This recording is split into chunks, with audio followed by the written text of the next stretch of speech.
Hello, how are you? I'd hire a guy named Holden DeezNuts if the ad was asking for someone to hold these nuts. I mean, yeah, I have a cat named Cashew. And I hold him quite often. I can just, here I am, holding Cashew. I'm holding these nuts. Um, well, he's just Cashew. He's a singular nut, which, I forgot to post day 30 of Yes Nut November, but it's too late at this point, so I'm just gonna sip my happy juice and just Gone Giraffe best movie. Okay, can you explain Gone Giraffe? Like, you're talking about it in Discord, and I want to know more about it. So basically, it's a movie that Scorsese made in the 70s and just forgot to release it, and now it just got released? Who wants to type it out? You two can the Tumblr post.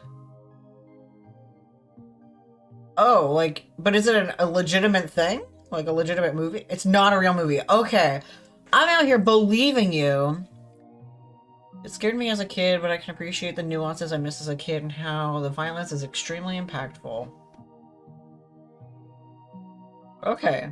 Do I have to turn on slow mode? You only turn on slow mode. I don't recommend using slow mode for a chat like mine. You know, I want people to be info dumping. If I had, like, I don't know, say, 300,000 people in chat. And you ever see when we watch Ross's streams and the chat's just like, that's when you would put them on. You put slow mode on for like a minute or something. We're talking about Scorsese movie. Yeah. No, I am advocating for... Is that a hypothetical? Because I'm being autistic. Okay, check the memes channel. I'm on it. Okay. The greatest mafia movie ever made. Martin Scorsese prevents Goncharov. Domenico... For a film near... net. I got these knockoff boots online. Instead of the brand name on the tag, they have the name of an apparently non-existent Martin Scorsese movie. This idiot hasn't seen Goncharov. Oh. So someone just threw that on there? You were joking. Okay, thank you. I take things literally. Our friends are hate rating you with a fictional movie. This isn't a hate rate, it's me asking with genuine curiosity. So, oh, everyone's gaslighting. Okay. Goncharov. Okay. I like Goncharov. Is a 3.5 hour of pure cinema. TBH, I'd watch it. I bet someone's working on a fan movie. Goncharov.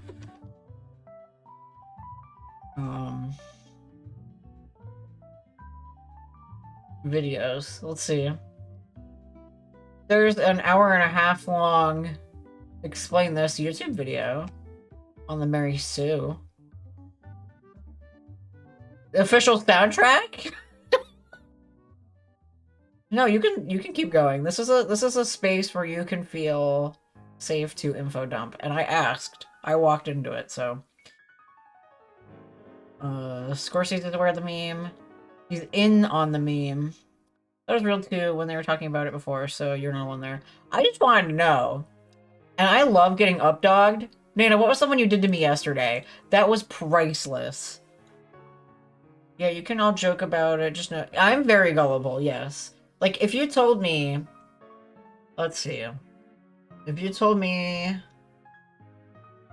that... Oh, what's something believable, but also far-fetched at the same time? Someone compiled the lore of it so far in a post on Tumblr. I love that. If you told me that... Hold on, I realized in the shower... We're out of good, bro! And my dumbass thinking, oh, there's a Target brand called Goodfellow. In fact, the shirt I'm wearing right now is Goodfellow. It says Goodfellow on the tag. So I thought, is Nana referring to the fact that I use the Goodfellow beard oil? Good bro, shampoo for good men. Yeah, you know, maybe they're trying... I also use... Well, I use the Hawthorne shampoo, which is sort of basically a good bro.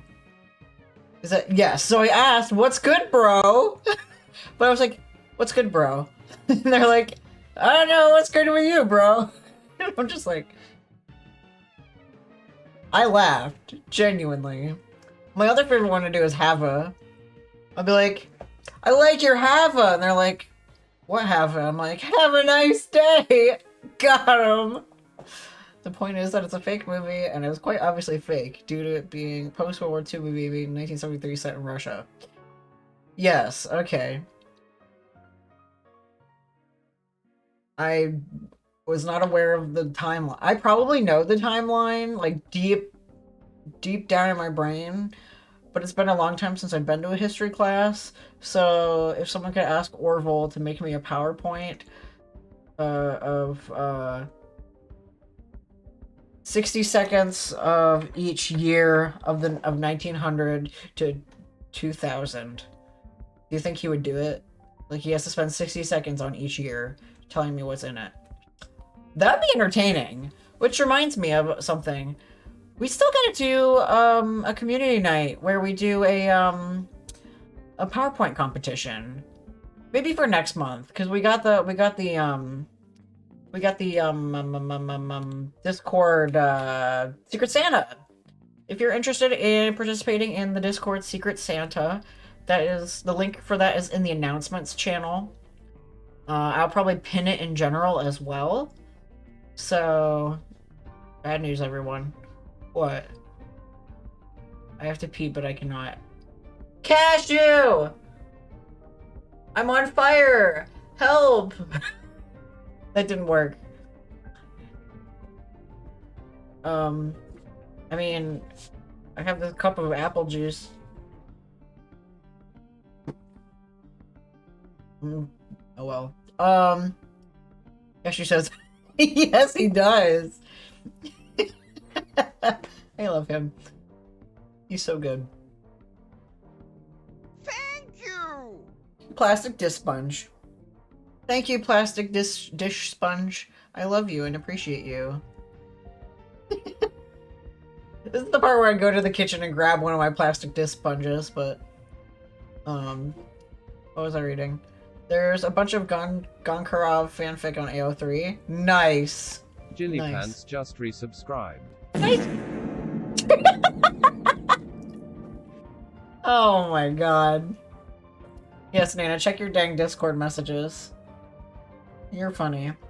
You're funny, whoever farted, thank you. Chili Pants just resubscribed. What I wanted the text to speech to be is to say what you say when you sub. So it'd say plastic dish sponge. But I don't know how to do that. I'll figure it out. My cat is on my phone. And he's being cute. If only your PC was capable. Feeling my... Should it? I will consider it. Remind. Consider fart resub. I'm just thinking... Because I think people resub more than they sub. And I don't know what picture would be. What would the what would you want the picture to be? Wario? I could put my face on Wario, but I've always wanted to do like a sexy Luigi cosplay. No? You don't want my face on Wario? Nana, you're trying so hard. This is... I feel like I'm trying to translate your speech when you're falling asleep. Nana has a tendency to continue talking and being lucid while they're asleep. Oh, and Nana's left-handed. Oh no, is Bart on your lap? Uh-oh. We're thwarted by Cashew and Bart. I don't have a cat on my arm. Who wants to be my arm cat? Nana and I are demons. You guys are something, that's for sure. I love it, though. Honestly, though, Jill's like the only person who has that willpower to remove a cat from their lap. No matter what. Did he just drop something? Yes. Yeah! This is great. Oh, you guys are funny. Something interesting. I thought about playing the game, but I just want to show you guys this really cool thing. I played it a little bit. This is, Jerry Lawson, the creator. It's his birthday, his 82nd birthday. He's the creator of the game cartridge, which is so appropriate for the fact that we're playing Arcade Spirits today, because... Can I hear myself? I don't like that. Sorry. I heard a sound from Nana's room and I'm scared. Cash should drop my phone. Murder him. Don't murder him. He's lovable. It's considered appropriate that, oh my. Jerry Lawson, the inventor of the game cartridge, is here when, we're playing Arcade Spirits. Because they're kind of incidental. Kind of... I wish I could word that better. I want to draw another pose of Zoe the Rat Babysitter, but I'll be posting the NSFW channel this time. Please! You know the funny thing, and I don't have the heart to tell Orville, I was half paying attention when he read that the first time. So I had to reread it myself and be like, oh, because you guys were all going wild, and I was just like... over here playing around with my memes, because that's the point of story night, is I can empty my brain and make a meme, but it worked too well on the emptying the brain front. I reread it because it was wild. Okay, I was gonna say maybe a copy of that book would be like an ultimate gift for someone. Compliment booth. Do I still have compliment booth? Yeah, I do! Oh dear. Oh dear. Oh, nope. Nope. Yes! Hello!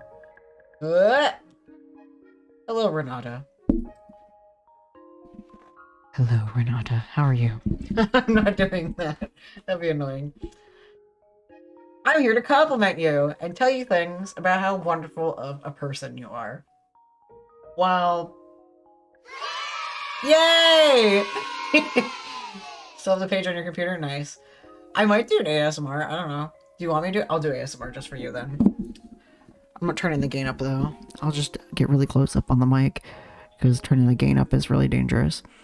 Anyway, there's cat hair on this mic and it's really tickling my nose. Renata, you are an absolutely wonderful person. Have I told you that? Probably. I especially have not realized how much of an impact you have made on my life. For example, if it wasn't for you, I wouldn't have listened to Get Warmer by Bomb the Music Industry on my ride home from work today. Because you are my Jeff grandpa. And I love that.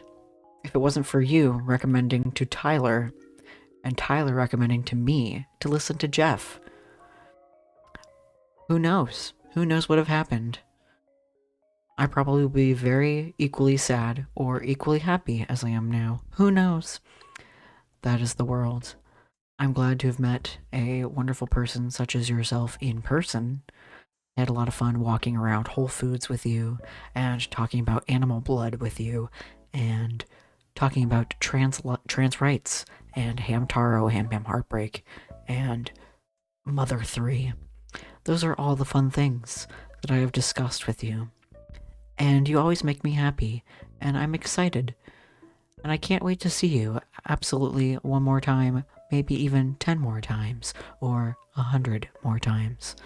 So, some point, we will see each other again next year, and go absolutely apeshit bananas. Maybe, set some shit on fire in your backyard. That'd be really cool. So, and I'll bring Nana along with me this time. I'll make sure that they're not at work. That's what they missed out on. So, thank you for being in this community and being a valuable asset to my friendship. Thank you. Yay! Oh, you guys can see Cat Luigi. I love Cat Luigi. You set stuff on fire without me? Ugh, that's not fair. I want to set shit on fire. Nana loves setting shit on fire, don't they? I imagine they're saying yes, I love setting shit on fire. So, I love a good compliment booth. Compliment booth is fun. Oh hey, I'm 8 minutes late to Be Real. Let's take a Be Real and then play this game.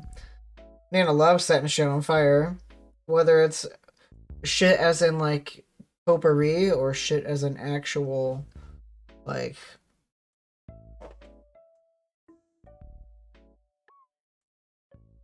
wait, what if I no, that doesn't work.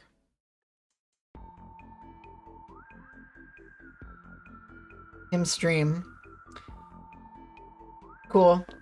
My mama Tomiko is making soup right now. In case you wanted to know, it's always time to be real. This is a home of a former firefighter, so we take fire safety and fun seriously. Yes. Yes, you do. Yeah, this is Kirby. This is Kirby Nutty Noon. We love a good Nutty Noon. Riddle. Return to Dreamland. Yes. That's the one that we were playing, the one with Matador, what his name is, Altador, Magalore, Jesus, Koibi, I love Koibi, Baffy, I love you, you're cute. Can we talk about how Baffy picked me up and spun me in a circle when I gave it the computer? Is it working? Like, are you on it right now? I was scared that it wasn't working. I don't know. I was scared because I didn't have a cable to test it with. So, because Best Buy ate my cable. I never got the cable back to it. So I never got to see if it still worked. It probably does. I don't know. So, but it was really cute. It picked me up and spun me around in a circle in a McDonald's parking lot. And that's friendship, baby. So, in X number of years when I need another new computer, someone's getting an HBO. But I'm very happy with my new computer. You're light. I'm like, what, 135 pounds? Something like that? I've gained only like 3 pounds in the past 4 months or so. I was like, but also I was wearing shoes the last time I was weighed, so I told them to not weigh the shoes in, and they probably didn't listen to me. But weight is irrelevant. I don't really pay attention to that. So this is Dorito Village. Every time I hear this song, I think this would be so good to listen to in a bistro. If you're just sitting in a bistro and you're eating your Italian dish and the song comes on and you're just like spinning your spoon in a circle. I thought about playing this next part during Chaos Kitchen because just like, this isn't the part. Where's the mandolin? There's always a mandolin part here. Maybe that's the daytime version. I don't know anything about Breath of the Wild. Daffy is awesome and very sweet. I did meet you at the Ren Fair. Yeah, you all met at the Ren Fair. I keep forgetting about that. I can't wait for... I wish it didn't rain so much. I know! We had to split up and we're all panicking and stuff. I hope it doesn't rain when we go to the Mothman Festival. I want to go to the Mothman Festival. I also thought about it. How cool would it be if we did karaoke too? I think that'd be really fun. I was thinking about that in the car the other day. How nice it would be to just... we all sing embarrassingly horribly in front of each other and own up to how embarrassing it can possibly be. So, that's another thing I would love to do after the Mothman Festival. But, anyway, before I remember what I was gonna say. Before I move over to the game, not like professionally, just out loud, yes. I've never done karaoke and I'm a singer. Just, yeah. The same. I love to sing. I love to sing horribly, I love to sing well. It depends on what Holden you get. So, same goes for here on stream. Sometimes I get a really good singing voice during sing mode, and other times I'm just like, ah! Anyway, before I move over to Arcade Spirits, I did want to say, I was mentioning it earlier and then got off track, because we got the ADHD. It's the Secret Santa. Anyone interested in Secret Santa, you have until the 14th to sign up. You do not have to spend money if you don't want to. We will probably have a group chat where you can share more on what you want. If you have not signed up yet, the link is in the Discord. It is for Discord users only. I think everyone here is in the Cord, so you're good. But it's a great way to bond with each other and make some friends. I think you're all pretty much friends, so that's cool. But it's Crimbus. Or, well, we're doing, I set the last day to get presents in on the 30th, so we'll probably be like, give it to each other, give Earth items to each other in that sort of time frame. Because not everybody celebrates Christmas. Some people celebrate the solstice, and some people are Jewish, and some people don't celebrate anything at all. So, I'm excited! Because I wanted to do this last year and didn't have the energy for it. So, if you want to check it out, announcements channel. I'll ping people to remind them. I don't know what Cockatoo Twins is. Anyway, there's a video game I'm playing. Where is it? There we go. Wait a minute. Well, what? Well, what? Put that well away. Is that loud? No. Why? I haven't gotten to the horny part yet. Oh yeah!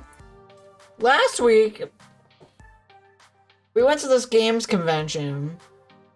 They're selling $9 hot dogs. And we're trying to promote our event, Sex in the Plex. Who's excited for Sex in the Plex? That deserves a bonk. A bonk. So, our beautiful friend Ashley. Yes, we decided to help Teo. Our beautiful friend Ashley came up to us as, I don't know, gender, and I think that's really cool. So we appreciate them. I'm going to use them from now on. I mean, well, I don't think Ashley specified what pronouns they want. So, more like, which is cool. And, Teo's gonna do a flash mob. And we went to a cosplay convention, dressed in a maid dress, which is hot. So, we had a little femboy action. Little moment there. So, we're going to follow Teo, I think, to the flash mob or something. Oh, handing out flyers. Because I thought that Ashley's method of hacking into this display up here with the $8 hot dogs is a little ethically dubious. As much as I love being gay and doing crime, I don't want to go to jail. I'm sure that jail does not exist in this game. But, you know, once again, I'm just a good little guy. So, you don't need any help from me. Honestly, I don't feel like I'm getting carted off to jail today. Yes! I don't feel like getting carted off to jail today! See? The game understands me. I gotta say, this game, the writing in this game always understands me, always gets me. Like, it knows who I am. So, plus I'm pretty sure Ashley can handle breaking and entering by herself. Jamie! Hi, Jamie. Nana just screamed. They're so excited to see you. You guys look cute. Jamie! Jamie, I miss you. I love getting your little Snapchats where you look really tired. I miss you, and I love seeing you here in chat and knowing that you are safe and doing your very best. You are just a delightful soul. I hope that you're doing okay. I know that things are really rough for you right now. And if I could give you a hug, I would. I promise. I'll probably hit you up and see if we could because I'll probably be passing through Pennsylvania on the way to my parents' house. So, you stream when I leave work, and then I get home and Overwatch. Understandable, but we met up last Christmas. Let's do it again. So I'll let you know what days I'm doing that, so that we can get more caffeinated brunchies, because that's a good time. I ate a bagel with you. And if that ain't love, I don't know what is. Getting to eat a bagel with me. Ugh. So, and I'll give you the biggest, tightest hug, and you'll go, what? Because it'll be the most comfortable hug you've ever gotten.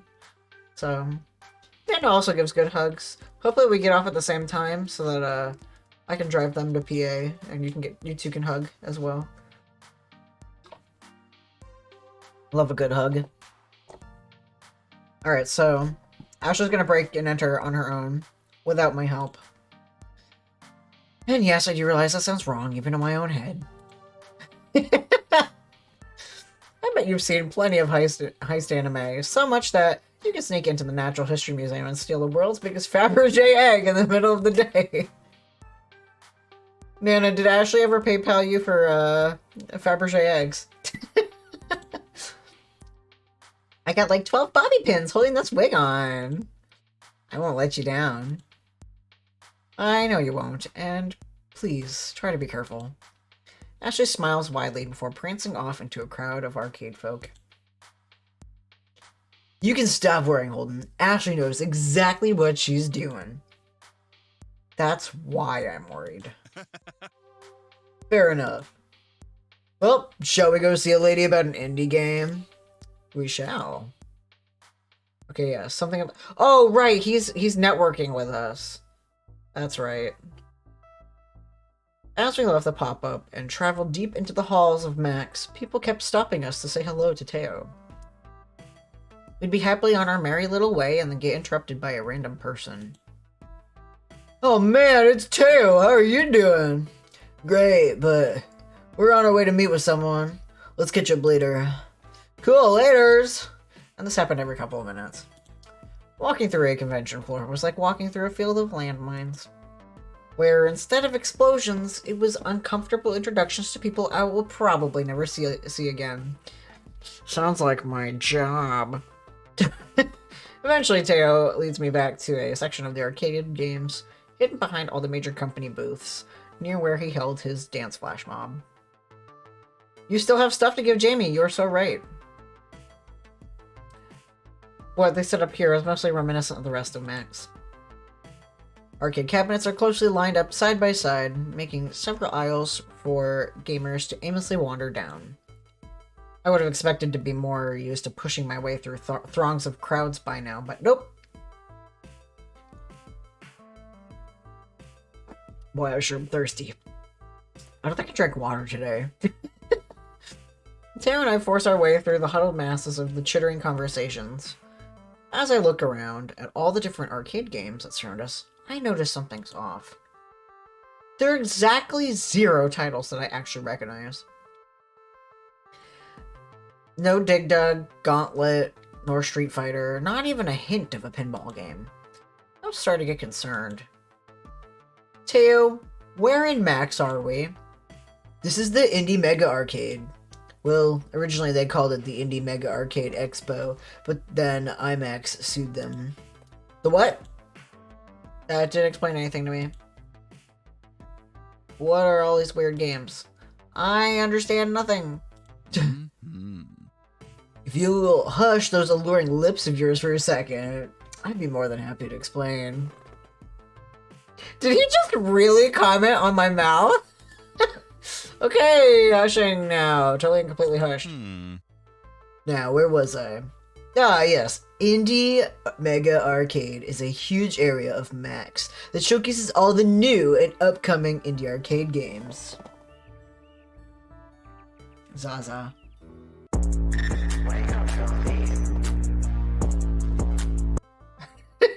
Hi, Mothman. How are you? I hope you're having a great day. I miss you. I miss you, and I miss Jamie, and I miss everybody. Hope you're all having a fantastic day. I love how my highlight of my day is usually seeing a Lord of the Rings meme on Twitter and then going to send it to you and then realizing you already liked it. I'm just like, that's how people feel when they send me Bulbasaur memes. I'm sure. I'm doing fine. I'm glad you're doing fine. I'd rather you do fine than horrible. I know things have been rough for you lately. But man, for once, I want to find a Lord of the Rings meme before you. It's never gonna happen. Every time I see, there's this sign at work in the pet food aisle. It says naturals. And every time I pass it, I think, Gandalf Big Naturals. And then I think of you. I'm just like, oops, okay. I think it's really funny. So, Gandalf Big Naturals. That's the stuff. I'm picturing it now. Oh, man. Indian developers get a chance to show off their stuff, get useful feedback, and maybe get a few people interested in their game along the way. That's the dream of the indie dev, to make a game that people enjoy playing. I really don't know much about the indie arcade scene, admittedly. Working at the Funplex offers me a crash course in arcade culture. Every day I'm learning about completely new aspects. It does make perfect sense. It does make perfect sense to have an indie game scene. I just never realized that it existed. It's pretty amazing, actually, a community of people who share ideas and a passion. Can't afford mass production runs of games, but they've got a lot of heart, you know? They can't crank out a box for every arcade on Earth, but indie developers are free to make whatever type of game they want. Is Sif's cat eating the boomerangs?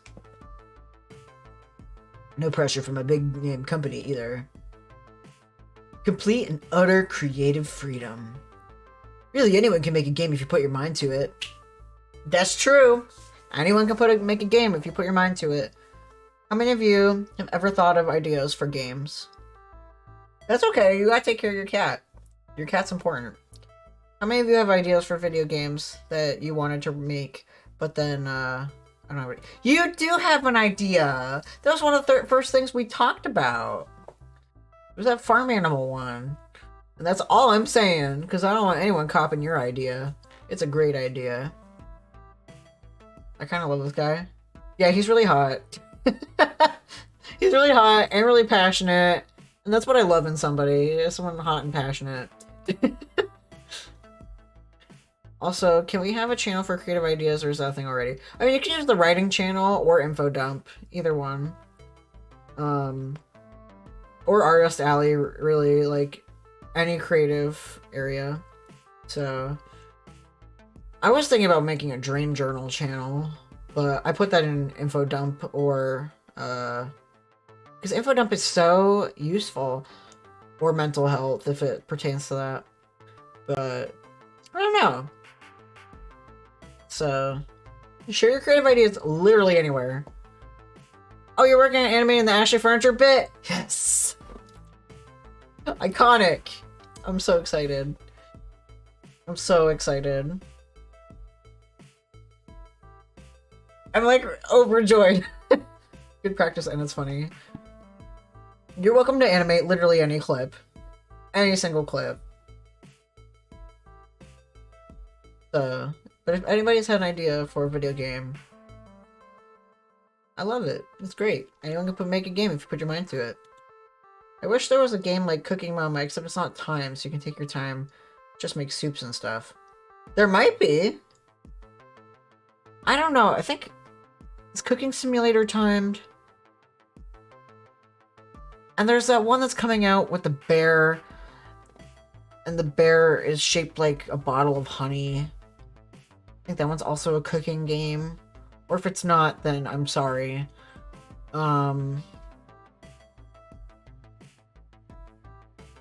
Calico has a cooking game? I thought Calico was just like an open world exploration pink core cottagecore lesbian game. I don't know. Calico Cat Cafe. Okay. I didn't know there was more to it. Every time I watched you play, you were just riding a big rainbow cat in the sky. And I was like, this game is something else. That's my favorite part. Yeah, you didn't show me any of the cooking parts. Just like a nice timed cooking game. Not timed cooking game. Why would I? I like riding giant rainbow cats in the sky. Rainbow cat in the sky. Calico looks so cute. Well, Nana enjoys it, so if you want to know more about it, you can ask them. In fact, I bet even you, Holden, could make an arcade game. What say you? I'm not dissing Calico, it's just not my kind of game. I don't know.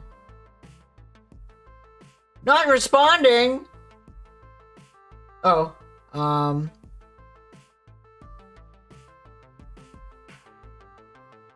I've toyed with the idea.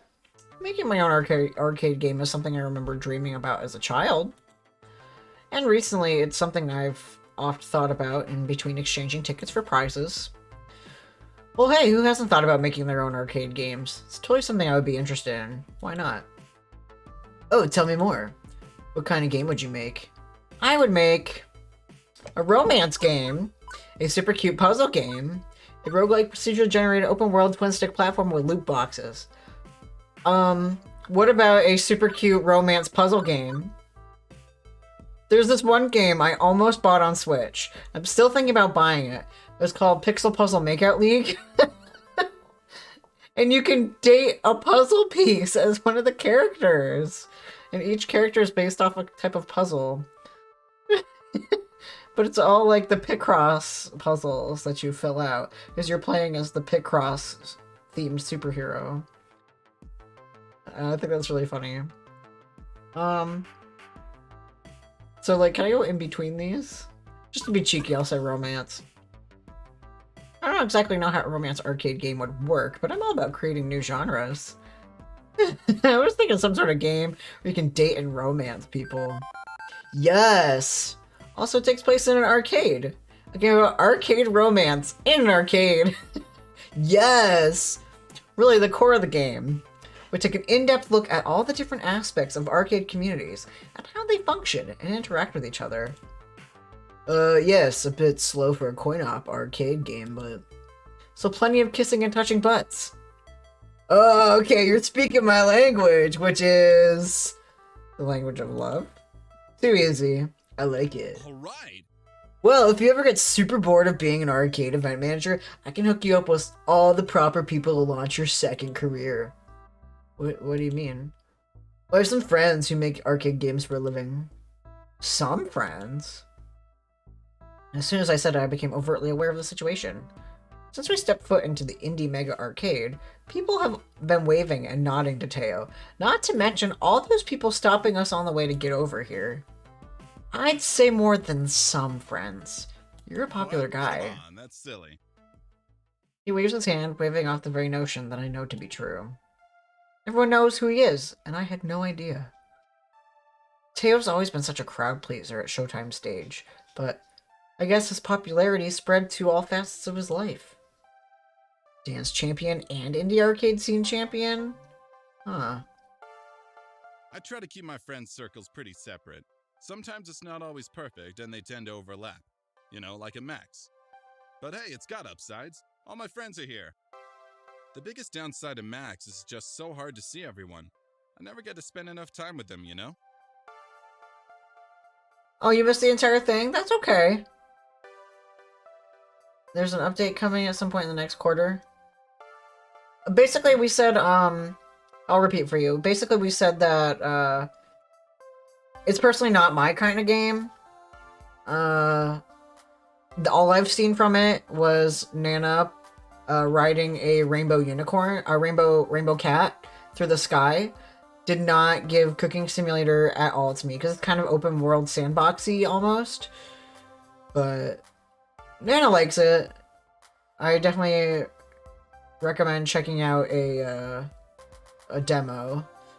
or watching someone play it if you don't know if you want to play it. So you can watch Nana play it in Discord. Nana could borrow my Elgato and stream it from their Switch. It'd be cool. Or just stream it from mine. But anyway. The biggest downside to Max is just so hard to see everyone and never get to spend enough time with them, you know? I got friends here in the Indie Mega Arcade. I got my Funplex crew. I got the dancing community. I just can't see them all. Yeah, man. That's the hard part about being popular. And when I can't see them, I feel like I let them down. I hate having to choose between them. Once again, I've failed my friends. You know, it's a surprise anyone still talks to me anymore. Teo sighs heavily, his mood shifted from excitement to utter solace. The cool, collected Teo is showing a side I've not seen yet. I guess he's able to experience emotion other than joy. Confirmed, Teo is not a joy robot. But this isn't right. Sad Teo is the worst Teo. As his friend, I must fix this. I mean, we don't have to fix it, we should allow him to have these emotions. My sister's BF brought home cookies, and those cookie tins that my mom used to store sewing needles. That's funny. Like, actual cookies. You can't please everyone, yeah. It puts too much pressure on himself. With the amount of people he knows, it's physically impossible to see everyone. There's literally no way you can meet and hang out with every single person you know. If you had given 15 minutes time to the amount of people I've seen today, seen you say hello to, it would take you an entire day to get through them. You exaggerate. Teo, if there's one thing you can be sure of, is that Holden doesn't exaggerate. Well, I only observe and state the objective facts. Well, usually. There we go. It's tough only seeing people you care about every once in a while, but you've been doing a great job. I've seen so many of your friends stop and say hello to you, plus they completely understood when you told them you were busy. Not one left without a smile on their face. We really care about you. I didn't know Got Milk was an actual brand. I thought it was just a campaign for milk too. It's an actual brand? I thought it was like the dairy subsidies or whatever. I don't know. You know what, Holden? You're right. The more I hang out with Teo, the more I learn about him. There's always something new and something unexpected. Let's bring this back around to why we're here. How did you get involved in the indie arcade scene anyway? Hot milk? Oh, Got Milk. Okay. I'm gonna assume you I'm gonna assume you meant to say Got Milk. Eat classic style cookies. I mean, maybe they're trying to, like, pair it up with people. Let me see. Like, trying to sell milk and cookies. Brand? No, it's an American advertising campaign encouraging the consumption of milk and dairy products. And is later licensed for use by milk processors and dairy farms. It still exists. Shitty and wonderful at the same time. Yeah. I find that a lot of those kinds of dubious looking foods are so delicious, but then at one point you take a bite and it instantly changes to, oh, this is actually terrible. And I feel like those kinds of cookies are that kind. They're like shortbread, aren't they? Or are they like a variety? I find if I'm eating shortbread, it's like the minute I get like maybe 4 or 5 bites in, I'm like, I can't do this anymore. It tastes like I'm eating a piece of cotton. So, I don't know. Dude, Michelle, the indie developer, I want you to meet. I met her a few years ago at a previous Max. I was hanging out with my crew near the dancing games and she stopped by to play around. There are these one Christmas cookies that I love. I need to find the brand again. It says these cookies are chocolate and butter. I do love a good chocolate butter cookie, like a Madeline. So good. Like a chocolate dip Madeline. So good. Since she was new to the scene, I struck up a conversation with her. Much like when I met you. And so there was plenty of flirting then. I can't help myself when surrounded by such beautiful, wonderful people. And Michelle makes indie arcade games. She's only one of the coolest and most prolific arcade developers in the industry today. She's worked on several big-name indie games, and when she's not working, she's speaking all over the world about arcade development. Color me impressed. Sounds like Michelle is sort of the influential person who could really help with sex in the Plex. I did it again! Sweet Madeline. Yum. Yum. I felt like I broke a curse when I went to a bar and that song played and no one did the dun dun dun. And I was like, I'm finally free. She really is. I'm what now, Mateo Alvarez? Oh, Michelle, only the worst person I've ever met. Has to be accepted from somebody of your caliber. Stafford's Holiday Shortbread Cookies. Best Christmas cookie ever. That sounds really good. Put that in the cooking chat so I can remember later. I love a good holiday cookie. Touche, I was just looking for you, by the way. Well, I'm glad I found you then. What's on your mind? I want to introduce you to Holden. Nice to meet you. Pleasure's mine. Took me a second, but Michelle totally looks like... I was thinking the same thing, but I didn't want to say it out loud. You aren't, perchance, also a federal agent. This is it, I'm doomed. It was a setup. I'm about to be renditioned to a CIA black site. Who? Me? No way. Although my sister... Well... I remember when I was a kid, I went into my dad's room, and he showed me where he hid the cookies in a drawer. Aww. That's cute. He had like his own little like private stash. That's so cute. I feel like I would be that kind of parent that if I ever had kids, I would hide my own snacks in a drawer because I wouldn't want my kids getting to them. But you have a lot of siblings, so I can understand how he wanted to have his own little snacky, but like he didn't want all those kids to get into it, so he just kind of like stood them to the side.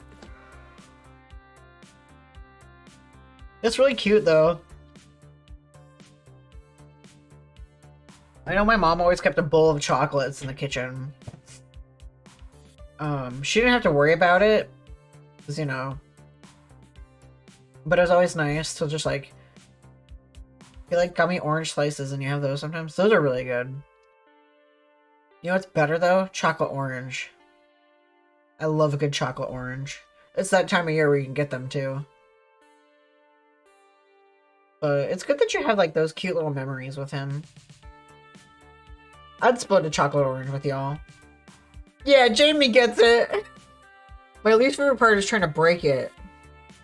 Like, I just go to crack it on the table, and then I open the plastic and it didn't crack, so I go again, and it didn't crack, and I go again, and then the bottom's just shattered, and I'm like, great. And then you get to unroll it, and they all just kind of, like, you think you can eat it all in one sitting, like a regular orange, maybe like 4 pieces, and you're like, oh. And then I just keep eating it, no matter how much pain I'm in, because it's just so good. Chocolate orange. I hope that my parents buy me one. I better get one for Christmas or I'll cry. No, I can buy one with my own money. I can neither conform nor deny what she does for a living. I see, okay, that makes sense. Gotcha, I'm gonna shut up now and focus on arcade stuffs.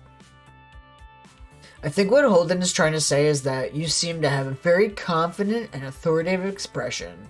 That's all. Dude, I love chocolate-covered cherries. Oh my god, you know what's really good? The Brookside chocolate-covered pomegranates.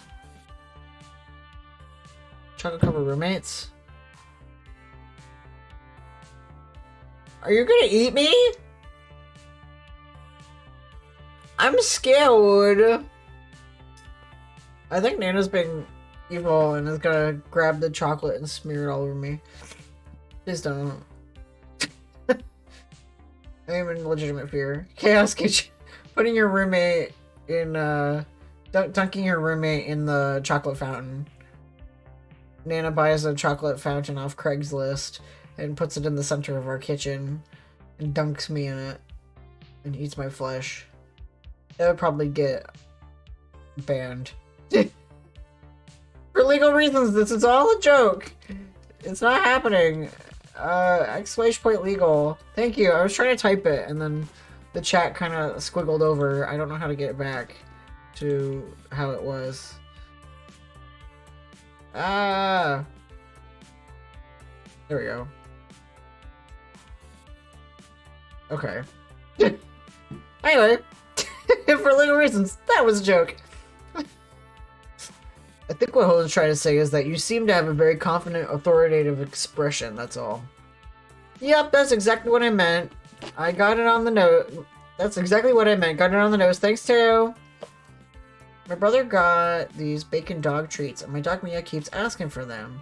Keep telling her she's got to go outside to earn them, but she doesn't understand English. Just like Cashew. Just like Cashew. I tell him, you gotta stop. There's something in there that you can't touch. Like, he likes to get into my bag with my needles in it, and I'm like, Cashew, get away from the needles, and he doesn't understand. He tries to knock over the knickknacks. I'm like, Cashew, that's not polite, and he doesn't understand. I wish dogs and cats could learn English. Dogs kind of can. Cats probably not. I like the videos of the people trying to teach their dogs how to speak with the easy buttons. Those are really interesting. Until their dog starts calling them swear words. Sure, okay, let's go with that. Anyway, I spoke with Teo earlier in the day, and he told me you had a business proposition. Consider me all ears. Allow me to elaborate. Holden here was recently appointed as the event manager for the Funplex. Congrats, that's a cute little mom and pop place where Teo gets his groove on, right? I would categorize it more like grandma and grandpa kind of arcade. It's not the fanciest one out there, but it's got heart. I like an arcade with a good heart. Reminds me of my youth. The good old days when you walk into your home, away from home, quarter up and enjoy the company. But I digress, getting too swept up in memories. Tell me more about the proposal. Holden is putting on a special event at the Funplex called Sex in the Plex. It's a celebration of the arcade scene. Oh, I will. We're going to have a high score competition, esports, stuff, mystery games, reveals, the works. It's all, I'm going all out on it. And Teo, I take it you're doing a dance event as well. He is, but it'd be great if we could add one more thing to the list. Biscuit begs for food. I was boiling some ramen noodles, and he just sat politely waiting for some boiled noodle. That's so cute. Biscuit's the cat you found, right? The orange one? What a cutie. Cashew is impolite. He'll literally walk up to your plate, put his paw on the plate, and pull the food off. Like, Biscuit could be like Cashew. Just saying. Maybe the premiere of a new indie game? Legasp, could you possibly be my game, Magical Moon Cuties? If you allow us the honors. Have I given you the elevator pitch yet? All I know is there are magical schoolgirls, and I'm intrigued. It's a competitive cooperative puzzle game where people have to work together to match all the magical orbs before their opponents can. Think 3-player magical drop, but with combo attacks. Everyone plays as a different adorable magical schoolgirl, hence the cuties part.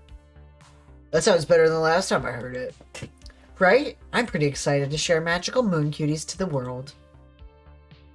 I've mostly been doing some very selective demos for media outlets today, but so far the general public hasn't been allowed to play it. I'm looking for the perfect place and time to release it. Big publicity would mean I might land a manufacturing contract or a publisher, so I could do a wide release. Sex in the Plex might be a good choice for that, but I'm gonna need a little more convincing. For a while, we wouldn't eat cereal around Twinkle because she'd stick her head in the bowl and drink the milk. That's really cute. I couldn't do that with Cashew, though, because the cereal I eat is just chocolate. What else you got? Okay, Holden, don't blow this. Duh?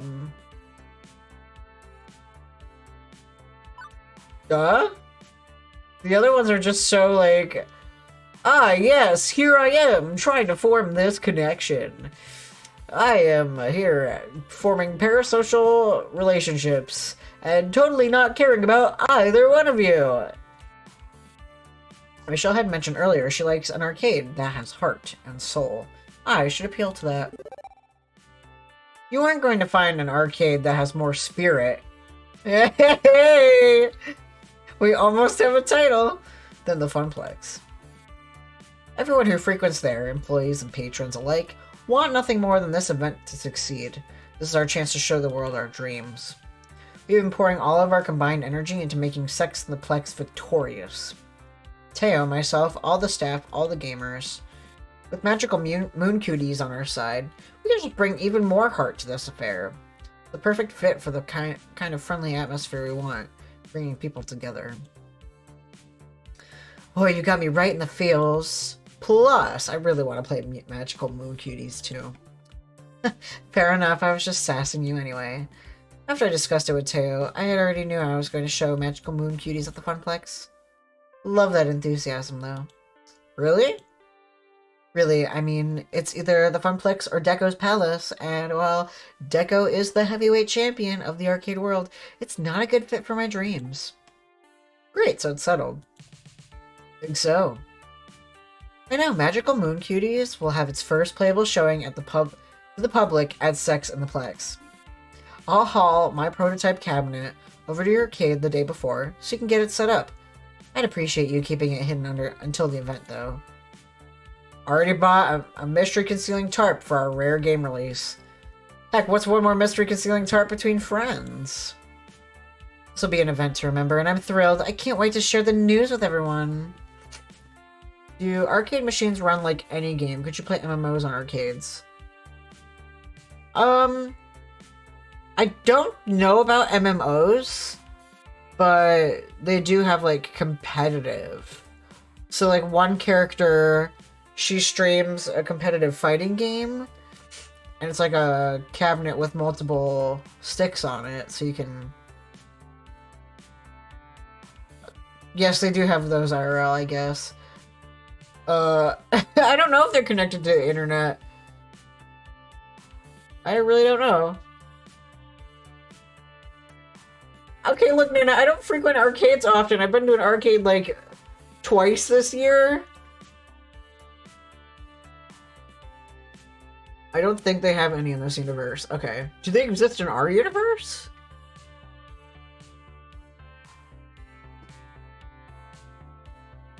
If so, that'd be... Other than, like, your very rare ones, we do have... Yeah, I can't think of a single one. I'd have to deep dive into it. But I probably know slightly... Like, maybe, like, 0.1% more about arcades than my current character in this game. So... F-Zero X? Is that... Huh. Okay. Interesting.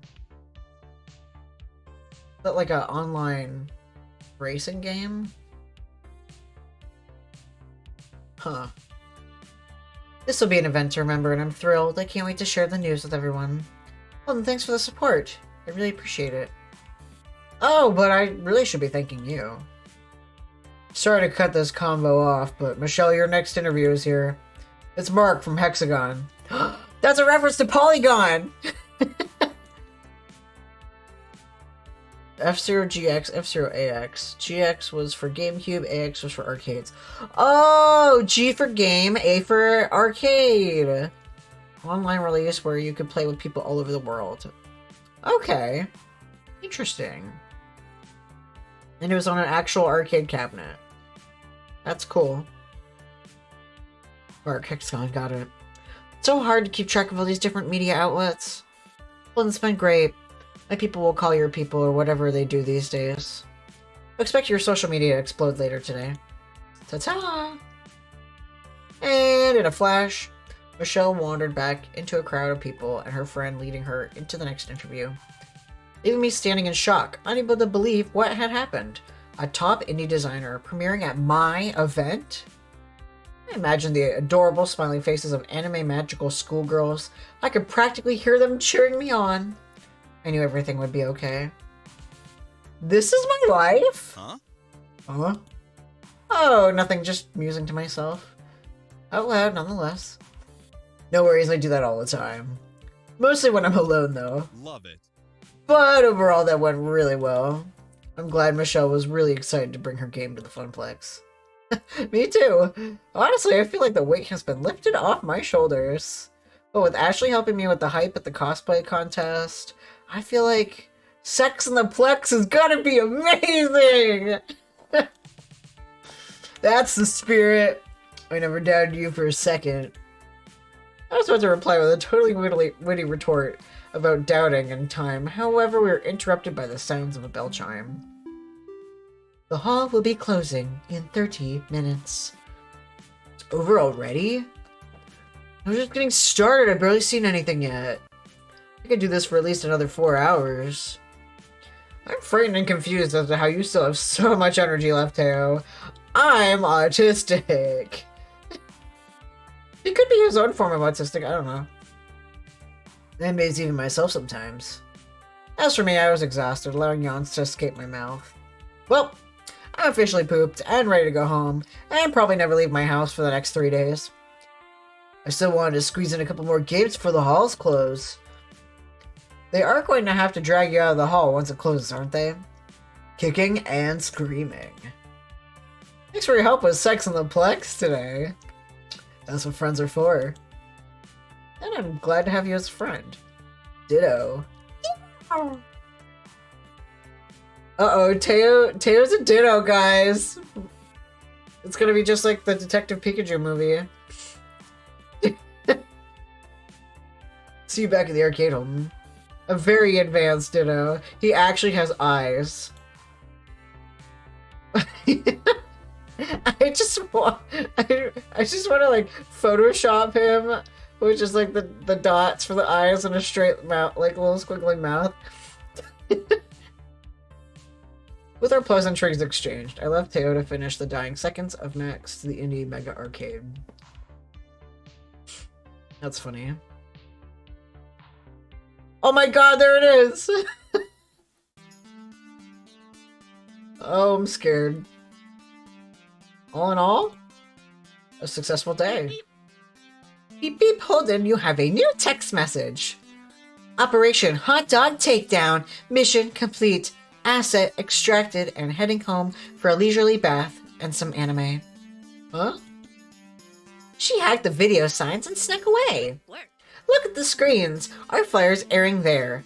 Now, wow. I didn't know Ashley was a hacker. Maybe we should swap tips. I'd like the Funplex to commit fewer felonies rather than more, Iris. Okay. Right. Time to head home. I promised I would meet Juniper just outside the main exit of the hall, and that's exactly where I was headed. A rush of fresh air hit me as I pushed the double glass doors open. It was nice. Refreshing. And had a much better smell than the one I had been around all day. I didn't have time to wait until I saw Juniper. She bounced happily up to me. So, how was your first day at Max, Holden? It was fantastic. The amount of support I got from my friends today was amazing. I know I can always count on them, and I feel like I bonded closer as friends. I can't wait to go back next year. That's to be expected with a convention. Although in your case, you really outdid yourself and got smacked with 3,000% of what anyone else would have, yeah? How do you figure? Well, most people drop by Max, play some games, maybe attend a panel or two, do some shopping. They're here to be catered to. You, on the other hand, were doing the catering. And like any good caterer, that means spinning plates and doing 12 different things at once. You found interesting ways to push sex in the Plex and promote the Funplex as a whole. You worked your butt off to do it. So rather than attending Max, you were Max. Sure feels that way. I'm totally drained. Ooh. I kind of envy you, you know? It sounds like you had some great adventures today. Other than designing that flyer. I didn't do that much beyond playing a few games and buying cute t-shirts and stuff, but let me tell you, they are really super cute shirts. Max's pronouns are you, yours too. I'm glad I could support you though. Even if it was just, you know, doodling up a flyer. You did a good job, yeah. I don't want to diminish her contributions. Don't sell yourself short. That flyer looks super professional. I mean, no fun Comic Sans, but still pretty cool. Thank you. Thanks, Holden. I really enjoy doing stuff like that. I don't exactly get a lot of opportunities at the office to express myself, besides my pink hair and pronouns. Okay, let's get home and get some real rest. We've both earned it. In fact, I say we took it. Juniper, don't. To the max!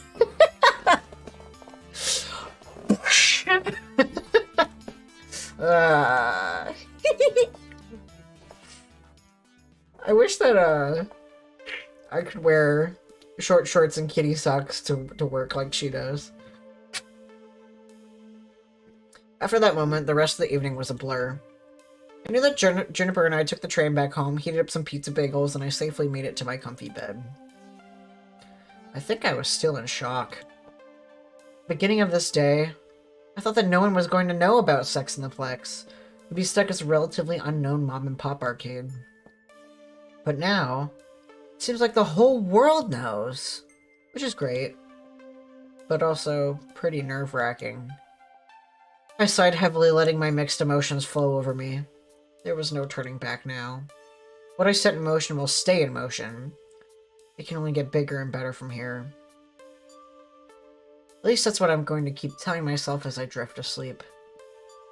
I'm proud of what I accomplished today, and I can't wait to tell everyone at the Funplex about all I've done. I hope they're proud of me too. And before I know it, Sex in the Plex will be upon us. Uh-oh. I don't think I bought enough condoms, guys. I'm scared. Okay, cool. Gavin has taken a shine to us. Alright, cool. You're proving to be a gentle, sweet, compassionate soul. I've done nothing with Queen Bee, and I feel bad. You also scored... number. I can't read numbers right now. Go for the high score. Actually, I don't know what the high score is, but hey, go for it anyway.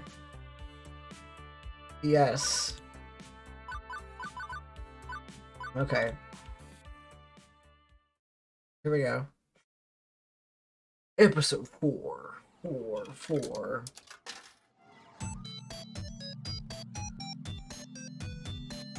Okay. Player versus player. I'm assuming this is where things get super steamy, right? Right? Maybe. It is the future year of 28. Beep beep. And this is my hour. Max has come and gone, and we're hoping a good number of folks we reached out to there will be here today at my big event. Something steamy! I'm scared! Sex at the Plex. This is the make it or break it moment for me. My chance to put the Funplex on the map. My chance to make something more of this job than a 9-to-5 vacuuming the carpet and looking for missing ski balls. My chance to prove myself that I can do this. Everybody's counting on me to bring in the customers and keep them coming back for more. Without that, we're constantly at risk of the Funplex shutting down. So, no pressure or anything. Here I am in the break room, psyching myself up, watching the clock. Once the little hand hits 10 and the big hand hits 12, Sex in the Plex is a go. I don't want to be nervous. I don't want to be freaking out like I was at Max. I want to face this with absolute confidence. But, well, sadly, I'm me, and not someone else. And those old instincts to assume that everything will go wrong, those feelings are still hanging on. Almost time, are you ready? No, yes, you know what? Let's go with yes, even if it's a no. Stay cool now. Customers can smell blood and weakness. That is not helping me stay cool. You're the one who wanted to be the event manager. You're going to face this head on. You've got my confidence, if that helps. Well, okay, that helps a little. Excellent. You've continually impressed me since day one of working here. Not just as a model employee, but as a genuine human being. I'm proud of you stepping up here. That's a lot of back patting. No more than you deserve. Now let's get moving. I'll meet you out there. Wow! I am a little steamy over that, actually. I guess Mr. Hardass can be nice to me. Okay, you can do this, Holden. You know what? Even if the family curse makes you fail miserably and crash and burn, at least you can say you took an honest whack at it. We took a whack at Sex in the Plex. You will never see it if you don't at least take a few whacks. Yeah. With that settled, I pushed through the door out into the arcade.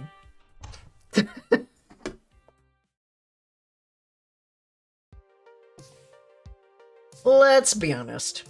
We'll probably get maybe a dozen randos anyway. No big deal, right? And that is not a dozen randos. That is considerably more than a dozen randos. Wait. Why am I panicking? This is a good problem to have. We wanted a big crowd for the event. Okay, it's more folks to wrangle, but I can do this. I can do this. I step out in front of the crowd, waving for attention. Hey! Hey, everybody! Briefly, I look down to make sure I'm wearing pants, unlike my nightmares about public speaking. Do I need to wear pants to sex the Plex, though? This is an 18+ event. Why is there a child here? Get out of here. Welcome, everyone, to Sex in the Plex at Francine's Arcade Funplex. This is an 18+ event. We got all the bisexual blades over here at Castle Crunch, and we got Fist of Discomfort for all of you Fist of Discomfort fans. Wink. We got some other cool events happening today at Sex in the Plex. Like, we got some awesome things in store for you. I'll go over the basics, then we can get this party started. First, the token machines will be spitting out extra tokens when you buy $5 or more of them, so make the most of it. Second, the Fist of Discomfort tournament. We are streaming it live on Queen Bee's channel. Signups are at the prize desk. See the giant pink flamingo for details. Third, a high score contest for nearly every other game in the arcade. Register your 3-letter initials with Gavin at the desk to join. Mine are GAY. Whoever holds the top score at the end of the day gets a trophy and tokens. We're planning a monthly high score challenge leaderboard, so let's get that started. Fourth, for those of you participating in the cosplay contest, your outfit looked great. Check in with Ashley about the details. That's someone as tall as me? Okay. Fifth, I can confirm rumors. We're going to have Magical Moon Cuties playable on the floor today. The Funplex is home to the indies. Finally, in a few minutes, I'll be revealing our new rare game. Only a few prototypes were ever made, and today, you'll get to play one of them. All of those things were on the flyers and the promotional website and so on, meaning the point-by-point was kind of redundant. They're ready to go. But I should pump the crowd up a bit, get them excited. Can't half-ass this either. Take your pants! Time has come to prove that saving the princess is a worthwhile career path is not allowed. We did not have enough haha. And we don't have enough conviction to say we are gamers. That's Phil Spencer material. Like, I picture Phil Spencer at Xbox E3 saying that.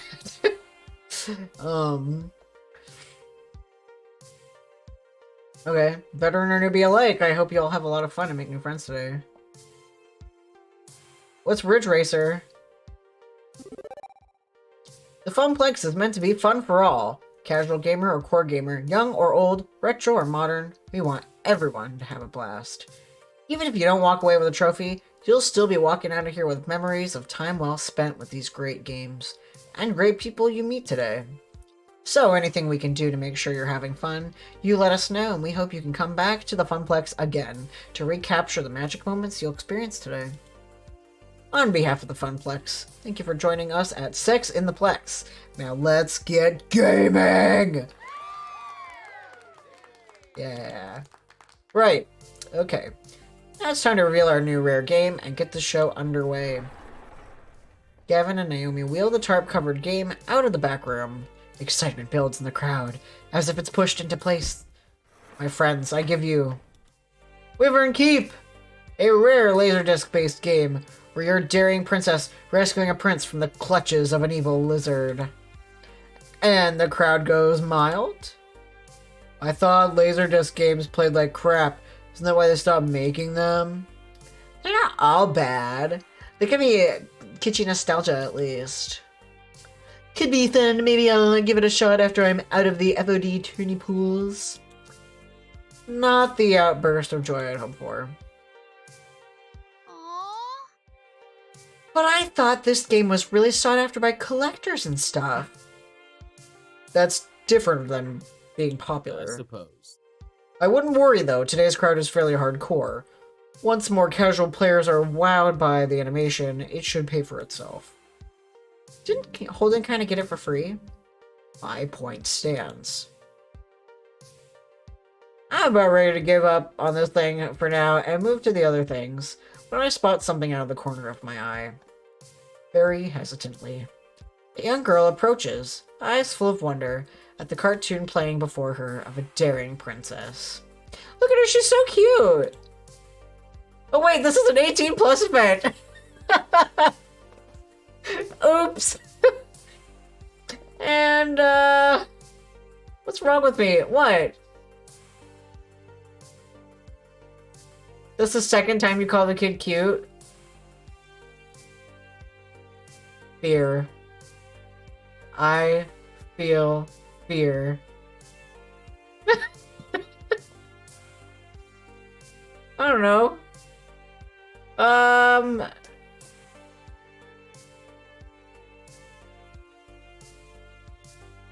After dropping in 2 tokens, she starts to play, standing on her tiptoes to do so. Games are meant to be played and loved. The players that grow to love them, players like me, always find them in the end. Hopefully that girl will have cherished childhood memories of Wyvern Keep just like I did. My nerves unwind somewhat on seeing everybody ready to go. Maybe today will work out just fine after all. With the event underway, folks head off to sign up for the high score challenges, the FOD tourney, or just go to play some games. As for me, I work my way through the crowd and back to the desk. One last thing to do, check in with our VIPs before they dive headfirst into the storm. Teo's manning the stage to encourage folks to get silly on the dance floor. Percy's preparing for his movie run. Queen Bee is ready to face her first opponents. I know I can rely on the staff, but in a lot of ways, the gamers are our star talent for the day. It's their event. I need to support them. For starters, I wave over Teo. Everything set up for today's dancing, Teo? In Teo fashion, he winks and gives me a thumbs up. Absolutely. Ready to rock, but can't stop to chat. Running the stage is my focus for the next few hours. It's going to take every ounce of social juice I can squeeze out. Everyone's always winking. If you need me, check me out during lunch break, Kay? Phrasing and Kay. Percy, world record time. You up for this? Absolutely.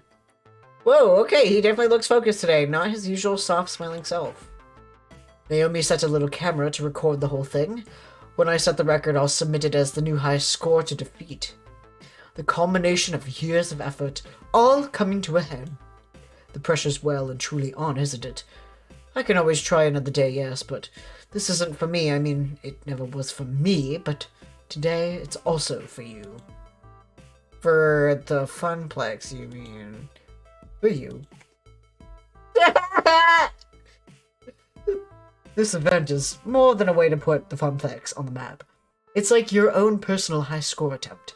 Chasing a dream, always grasping, just out of reach. I'd hate to let you all down. Morale improvement systems online. Aim the encouragement cannons. Yeah. Percy, I know how much this game means to you. How much it meant to your sister as well. But trust me on this, our loved ones care for us, regardless, no matter where they are now. And even if you don't make the score today, she loves you. I know she'd be proud. Quite right, quite right. I'm glad I told you about her, Holden. That I shared my pain with you. Today I'll turn that pain into joy, by conquering Moopy in her name. Very well, for Stella, for myself, for you, and for the Funplex, I shall give it my all. Yay! Percy offers a quick salute, then marches off to war with Mr. Moopy's magic maze, having a seat on his stool to begin the run. Next up, checking in with... Uh-oh! Ready for the tournament! No way. No way. I am not ready in the slightest. Not for this. Not for him. With a settle head nod. Is that her ex? A fairly nondescript fellow with a t-shirt and jeans standard gamer gear, but an unusual design on the back of his jacket with some wide-eyed fanged oni. This is a local event, right? Funplex regulars, city scrubs, and a bunch of cosplay otaku from Max? That's... yes. I mean, yes, that's what it is. Then why the fuck is the demon here? The who? Hey, listen. Known on Western shores as the Demon, and in his home country of Japan as Kami, he's a top-rated Fist of Discomfort player in the world. Okay, so they're not exes, or they could be exes. I don't know. As for your question, Miss B, I invited him. What? Ooh. You asked me to handle invitations for the tournament, remember? As part of my helpful assistance in setting up Sex in the Plex. Honestly, I was surprised he accepted my invitation. All the other top-rated pros turned it down flat. He even flew out here from Japan on his own dime. Yan? Isn't that nice of him? Holden, did your magical phone fairy just put me dead in the crosshairs of the greatest player who ever lived? Yes, we'll go with yes. Sorry? I'm pissed. I'm so completely pissed. Queen Bee can't be losing morale now. And I can't have my friend so frantic over this. Plus, this is one of the main events, and when she's in top fighting form, she's an all-star entertainer. I've got to pump her up. Kick his ass? As Queen Bee wrings her hands and chews her lips, I lock eyes with her. Queen Bee? Yeah? Destroy him. Like, it's Fist of Discomfort, after all. Just take your fist and show him discomfort. Duh. This is your shot at taking down the demon. Fate dropped this in your lap. Now you get to do what you do best. Fucking owning it. She squeaks out a smile, but it's not her usual radiant, confident grin. Hey. Thanks, kid. I'll give it a shot. As she marches off to join the tournament, I'm getting a sinking feeling. Did I make a mistake? My calculations estimated that having a top player would bring in at least 150% more attendance. I mean, I was just trying to help this event be the best it could be. Nah, don't worry about it, Iris. I asked you to invite star players that hype the event to the moon, and that's what you did. And even if the demon beats Queen Bee, well, the Funplex wins. Even so, I feel kind of bad. You're programmed to think that you know that you're feeling bad. It's good that I feel bad, right? That I'm not making a purely quantitative analysis of the situation. Yeah, sure. Humans are rarely purely quantitative. Not the smiley face. Exactly. That, oddly enough, cheers her up a bit. Right, that's everybody squared away. For the next few hours, it's Floor Attendant Holden on duty, making sure Sex in the Plex soars like an eagle rather than a turkey. However, we love turkeys here.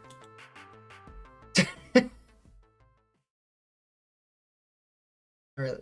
By and large, the event runs itself, or rather, Teo, Ashley, Gavin, and Naomi keep it rolling.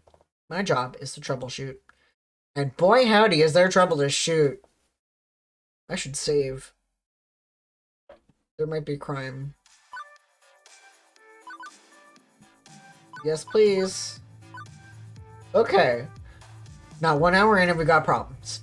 Even if they are major ones, I don't want even minor problems to mess up this event. Not even ones. 1 glass of spilled milk. My stress level is so high that I might start bawling at the sight of it. Beep beep, Holden, can I be of assistance? I'd like to make things up to you after that invitation snafu. Currently, I'm detecting 3 problems for you to solve. Someone beating up a cabinet, a player loudly cursing at a game, and a crowd milling around the vending machines. Okay. As floor attendant and event manager, it's my duty to make things right. Crowds are already on edge from all the high-stakes competition. Where do I start, though? I want to say this. Okay? Because that is our main mode of making money. And that is against the code of conduct. This gamer's busy smacking the side of Wild Rider cabinet. The fake plastic motorcycle handles on the front of the game rattle each time. No, no, no, this can't be happening! Sir, you're not allowed to hit the games. Plus, if Naomi saw this, he'd be good as excommunicated. Oh, you're that person I got mad at, right? When the fat dude wouldn't stop playing Loopy, right? Sorry, I got anger issues. I'm trying to work on them. But would you just look at this? Of all the rotten luck. I got the top lap score. I did it. And now the game's frozen. Right after crossing the finish line. Honestly, I'm not surprised. Wild Rider is one of our most problematic games, constantly freezing or going splat. Naomi fixes it at least once a week. It was made in the early oddies, with janky low polys and low production values as a whole. I'm sorry for hitting the game, I guess that was pretty rude of me, but is there anything you can do to help me keep my score? I've got a real shot at winning this one. Guy rubs me the wrong way, but he seems sincere for his apology, and he's a paying customer today, despite claiming he'd leave forever, so I should keep that ball rolling. Let's see. I'm gonna check with Naomi. Hang on, I'm gonna check with our technician, see if there's anything we can do to recover your game. I already texted Naomi for you. Thanks, Iris. I like your funny words, Magic Man. Thank you, Poggy. Glad to know you are still here. Also, I forgot to say hi earlier. I hope that you're feeling okay after your stressful couple of days. So, but I appreciate you. You're a cool dude. You have a good spirit.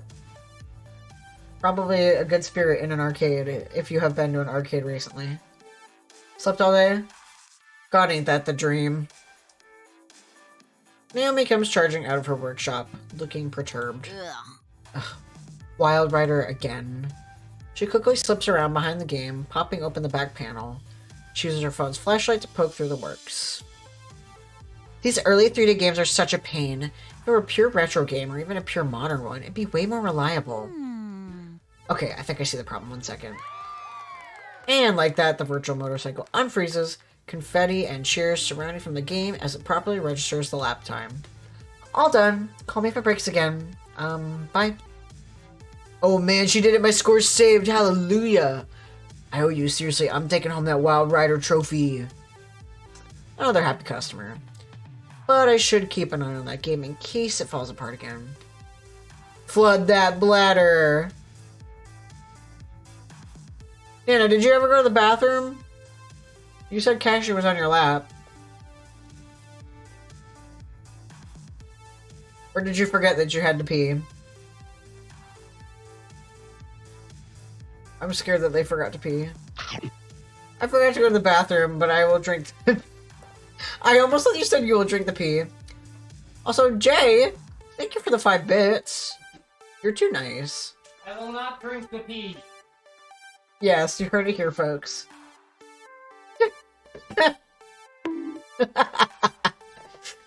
Correct. Next problem. In my mind, it's an 18 plus event, so we're going to the snack machine. Button mashing is thirsty work, and right away from the red lights on the soda machine, I know exactly what is wrong. The waters of life, the dew that flows from the mountains have dried up. What gives? It's completely empty. Shouldn't they have stocked up before the big event?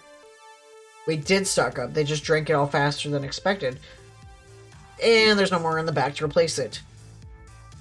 We need more caffeine! More caffeine! I think you've had enough there, buddy. They sell us those salty snacks from one machine, then empty our wallets into the other. It's part of the grand master plan. Pretty sure nothing we do here is organized enough to be considered a grand master plan. But, you know, that's internal consistency for you. Although maybe I should run this by Gavin. He might have a way to turn this conspiracy theory into a reality. We want soda! We want soda! Ashley's doing her best to intervene. But a giant flamingo isn't really distracting enough to keep a bunch of thirsty gamers at bay. How are we gonna fix this? Order more with the help of Iris?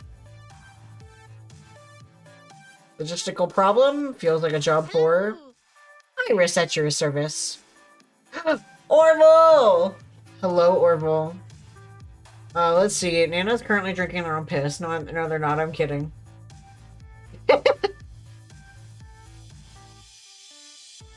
Hi! Good, good, good, good, good.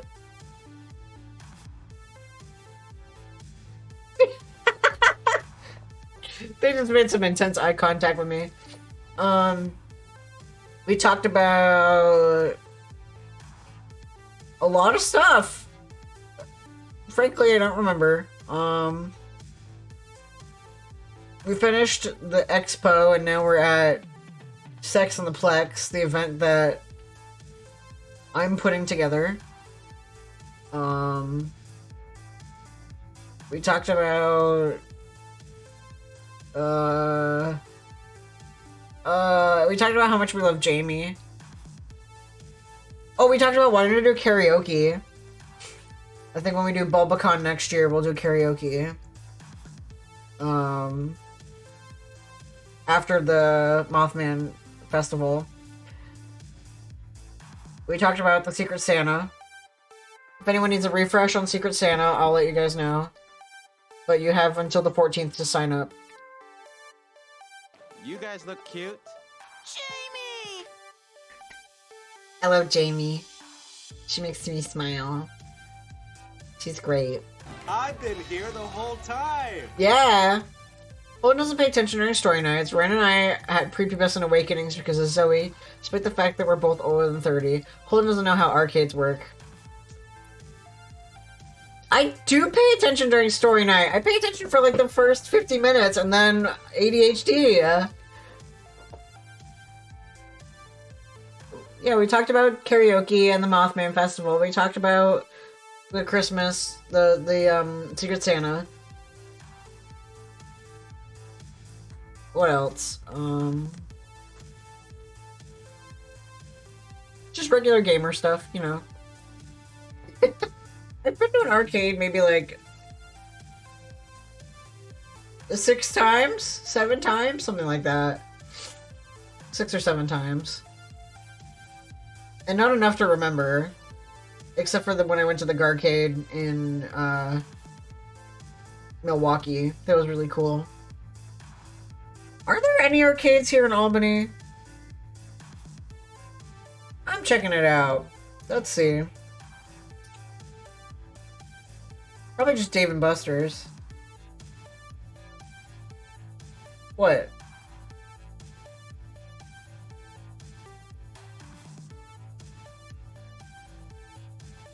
No, I mean like independent ones, not like the Apex one and the Dave & Buster's.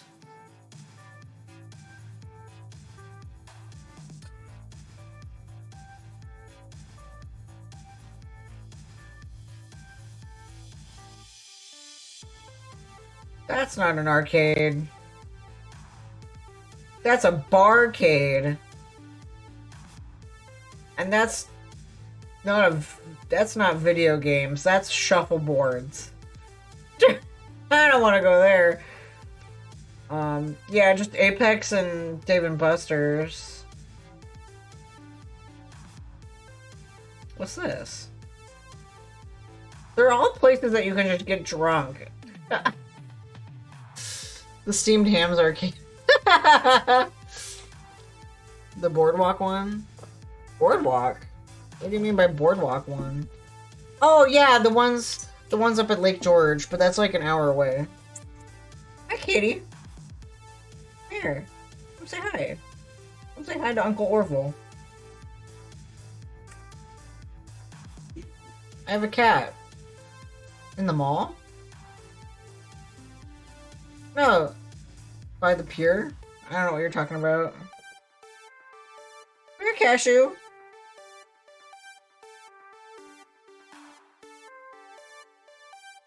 Come here.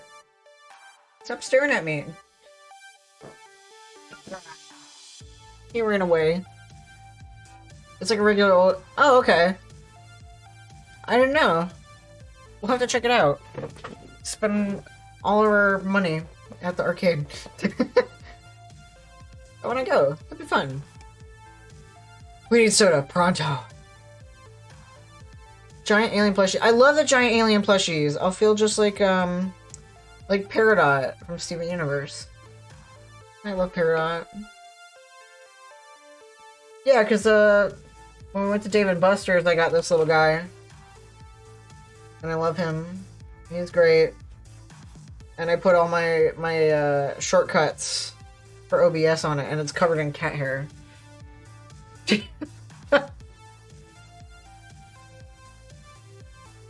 Alright.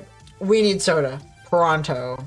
If these kids don't get their daily intake of sugar, their insulin will drop dangerously low levels. We need 100 liters of soda. Stat.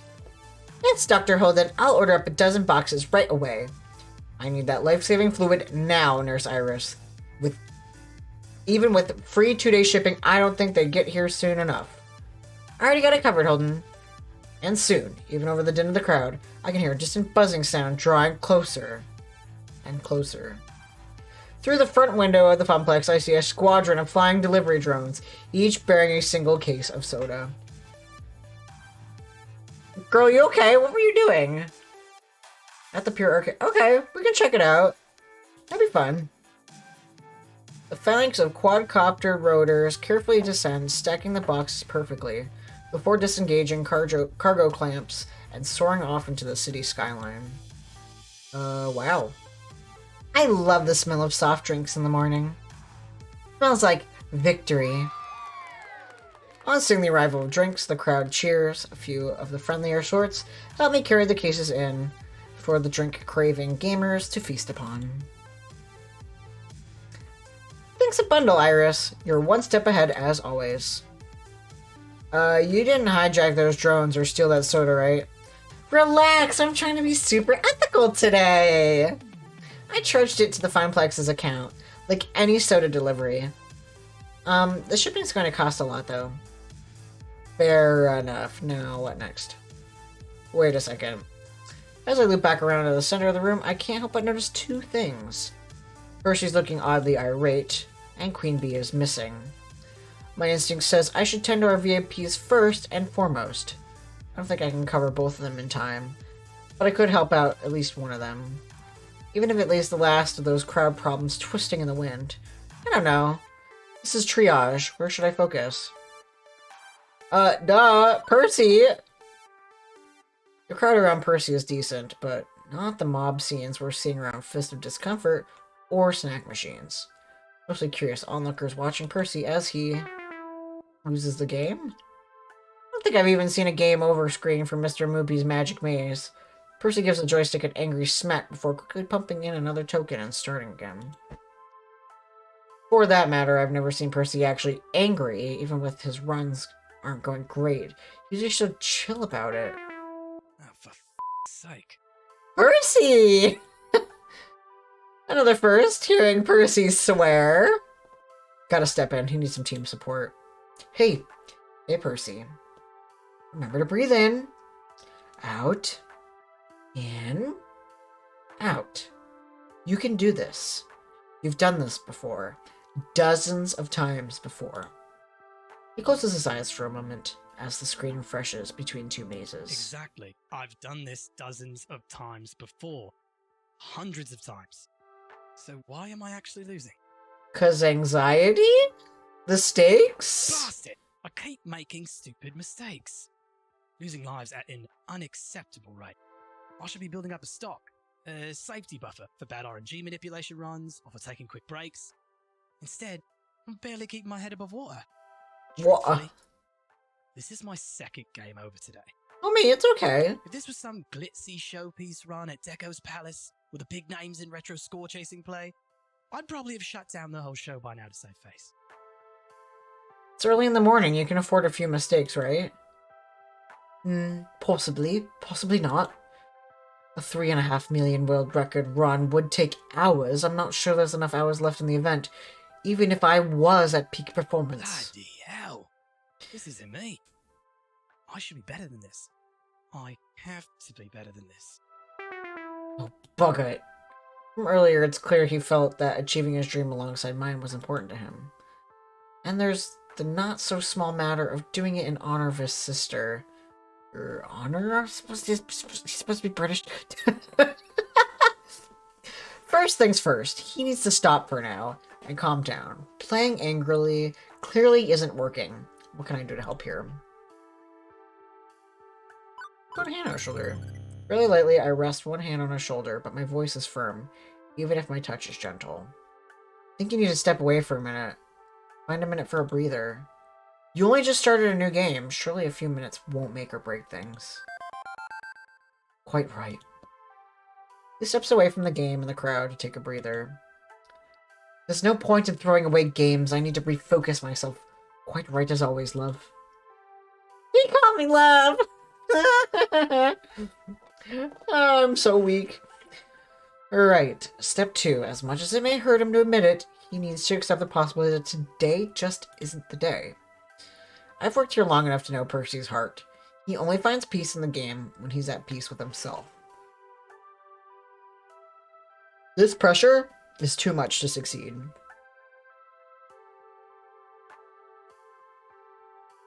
Win or lose, you've made us all proud. All of us. Remember that.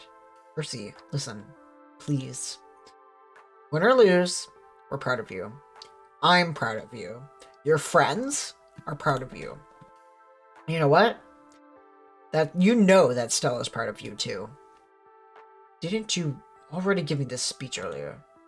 And is it any less true than it was this morning? If I'm repeating myself, it's only because you need to hear my words. I am proud of you. And I'll say it until you believe it, too. That is very Holden. The millions of times I tell people things that they just don't take to heart. If you ever said anything bad about yourself in my presence, I have aggressively tried to remove those negative thoughts from you. Isn't that right, Nanabobo567? Even if that is your real name. The number of times I have told you how wonderful you are. Or Jill. I told you all wonderful things about you. Or Jamie. Okay? That meanie in the back of your head saying all that mean shit to you.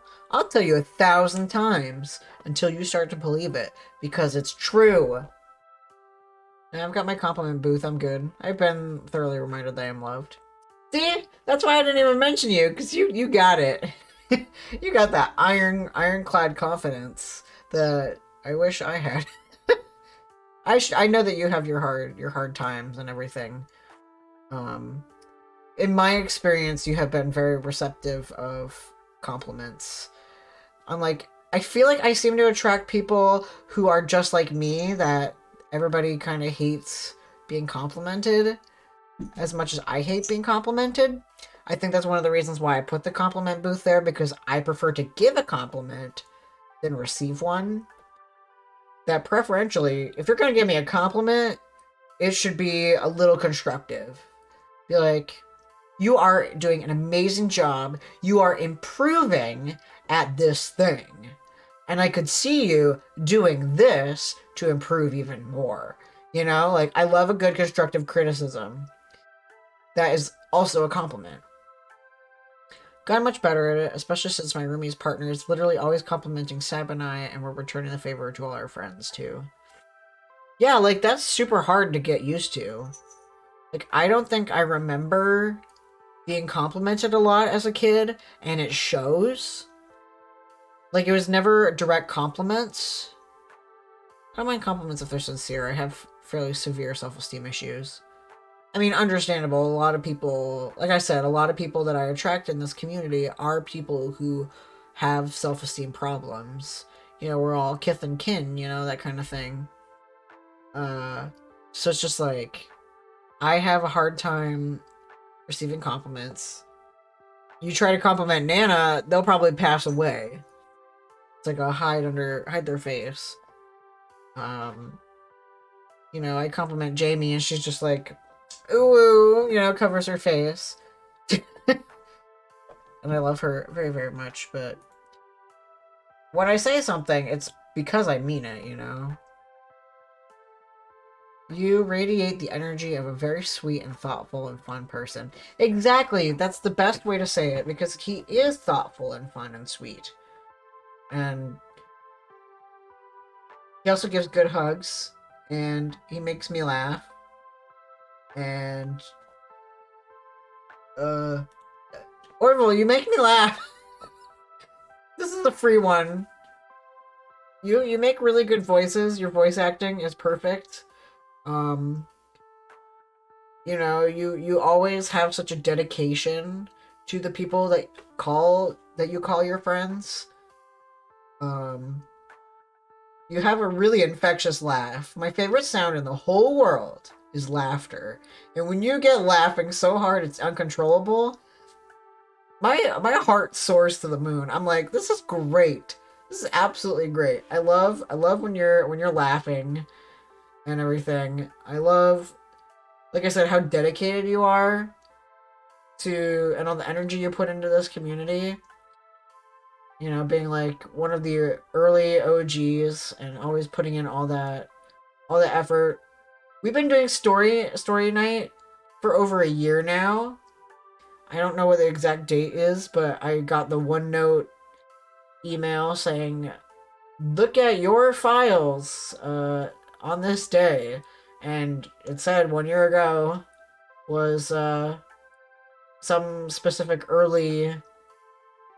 Yeah, I think the internet one was the one where the one where they're in the arcade or in the internet or whatever was a year ago. So the fact that you were able to put on these events every other week.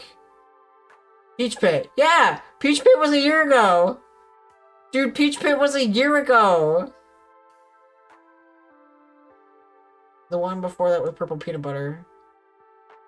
I very much look forward to story night every week. Yeah, exactly. Everybody loves story night. Here, I'll pull up the files and tell you the dates. Let's see. Arranged by... It was purple peanut butter, then it was grandma, then it was Batwing, then it was the Wolf Lodge, then it was internet. There were 4 before that. The first purple peanut butter was November 15th. Wait, no. Wait. Created... That doesn't look right. That doesn't look right. That's when I got my new computer. Saturday, October 16th, 2021. October 16th. The internet one was the 5th one. And that was November 28th, 2021. So, we have been doing this for over a year now. Blows your mind, right? Absolutely blows my mind. Yeah, I think that... Yeah, it was Purple Peanut Butter, then Secret Agent Grandma, then Batwing Hall, then Wolf Time Lodge. This Sunday I have Friendsgiving happening, so I might not be able to be there. But if I'm free, I will. I generally miss it when I can't be there, and I'm new to Sunday nights. Exactly. So you're an infectious person. People love spending time around you, and it's not a joke either. Like, you make people feel genuinely safe and welcome to be in the server. So if you are somebody who's not in the server, you get to hang out with Orville. So join the heckin' server. There's no one more safe than Orville, honestly. The same way I describe Cash, I would protect Orville. I would let Orville watch my drink at a bar. Yeah. In fact, I would let Orville just, like... He could buy the drink for me, too. But you're a good person with a good heart. Good person, good heart. I hope that your eyes are misting. He's probably just like... Cookie! I mean, I'm getting a little stuffy thinking about Orville crying. Wait, what's that one picture? It was very recent. It was the one where he was actually in it. It was the, oh, yeah. The shop one. Hannibal Lecter was a free for artist who just got really into character. Orville Bearclaw 2022. Iconic. Iconic. Anyway, we love you, Orville. So take that the insignificance you think that you feel and yeet it in the trash. The feeling where you can feel tears trying to come through, I'm there. My job here is done. My job here is absolutely done. Just you wait. More tears will come. You better cry when I hand you that pillow. Take that compliment and shove it in your aorta. Ouch. Oh man, there's gonna be... You guys should see Cashew right now. This is actually really cute. I'm sorry to distract you guys from this beautiful... I'm gonna move my camera because this is so funny. Look at him. He's on the fish mask. He's just hanging out. That is so cute. I'm sorry to distract you, but that is just the funniest thing to me. This is the little guy hanging out. Next year goal, cat cam. I have a cam somewhere. It's just really tricky. I don't have enough. The new PC doesn't have enough ports for, like, USB ports. So I need to get more. Percy's having an emotional crisis because he wants nothing more than to complete his dead sister's wish of getting a high score on Moopy. And instead, I'm showing off the cat on the fish mask.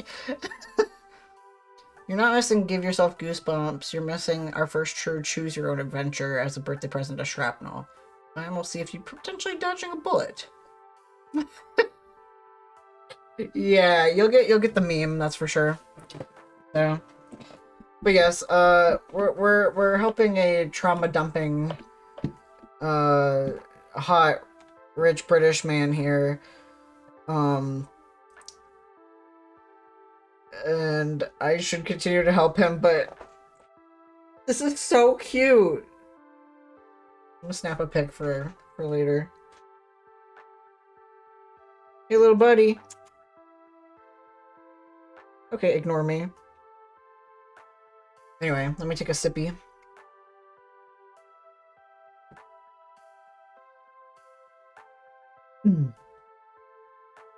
I suppose you're right. I'm not letting no one down. I'm letting no one down today, but with my poor performance, no one except myself, really. Oh no, I don't care if you derail the train. I'm here to talk to you guys. You know. Don't tell him to get good. He's doing it for his dead sister. I'm here to 50-50%, you know, 50% play a game, 50% talk with you guys. So don't feel bad about any sort of derailing. You're good for her, yeah. You do it for her. Would that I could simply take a mulligan and try again. Would that there was a time. If it's about winning the game while at Sex in the Plex. No, well, I'd love to do that. I've noted, yes. Well, It's complicated and it's nothing you need to worry yourself about. Percy. Nothing to worry about at all. So you say things like that, I worry. See, Percy, my backstory is that I have generalized anxiety disorder. I worry about things. Especially when you say things like that. So help a fella out. I can't read between lines.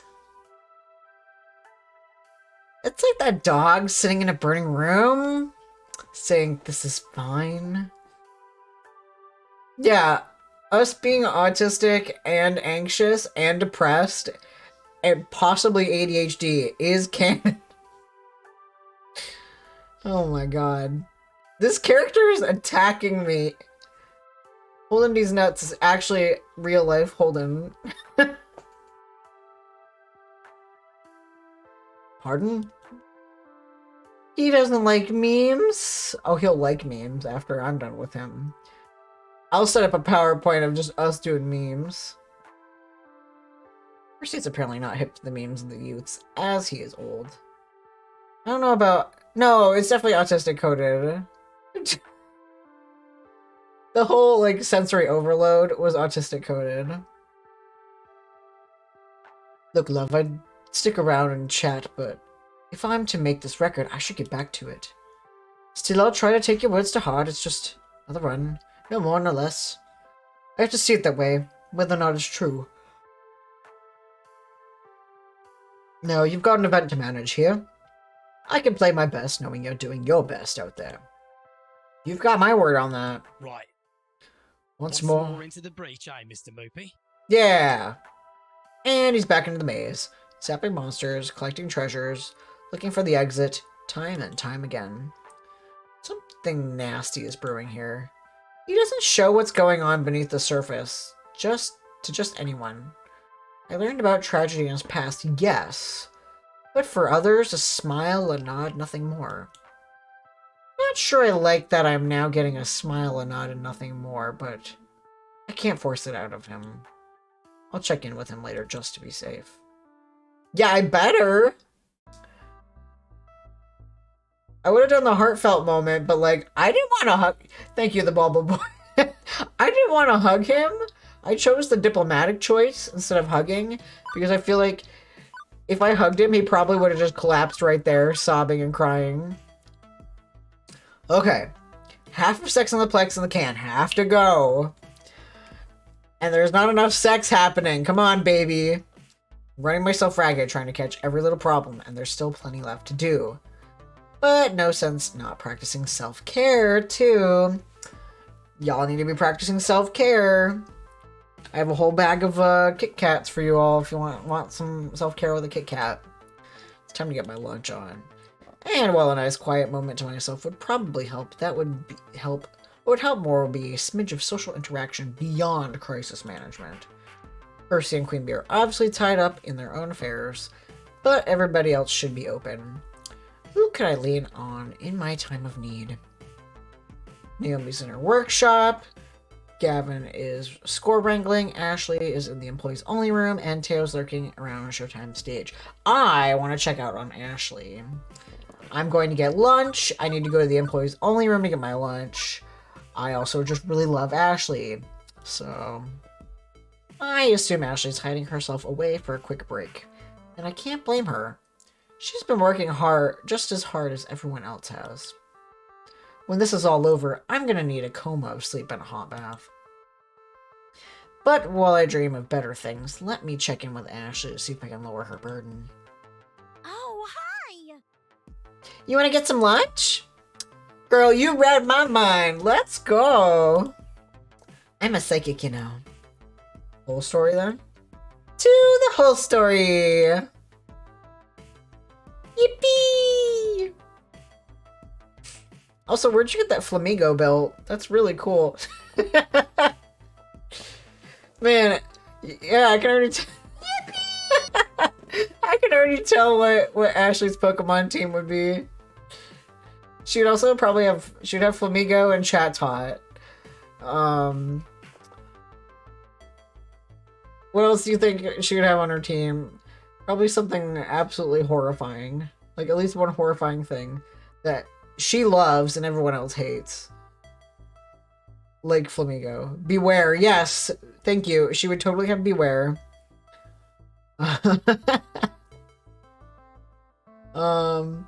Maybe a Gothita? Or a Gothitelle? Ash cross-dressing? Yes! Orville, you missed the last week's episode where we were actually cross-dressing. Like, we wore a maid dress. I think Nana clipped it, maybe. Yeah, male Gardevoir. Definitely. We wore a maid dress on stage while she was dressed as a butler and told us that her gender is... I don't know. So, you did miss that femboy moment. But, you know, the VODs are here on the internet, so... My companion fetches a table in the crowded cafe while I memorize our order and carry it forth to Yon's service counter. I make my way to the front of the line, trying to keep the lunch order neatly arranged in my brain, despite all the chaos of today's event. Well, look who's here. I'm looking. That's what I get for missing it. That's okay. That's okay. Like I said, you can always watch the VOD. Now I kind of want to make a post on Twitter of me guessing each character's Pokemon team. Well, look who's here. I'm looking. It's our favorite arcade wrangler. Arcade minion? Arcade flunky? What's the right term? I like Wrangler. Event manager, actually, you know, those flyers for Sex in the Plex I asked you to pass out? It's my baby. Moving up in the world, I see. A proud parent of a shiny arcade baby. And yet, no invite for us to the baby shower. Why, You could have come. Snubbed.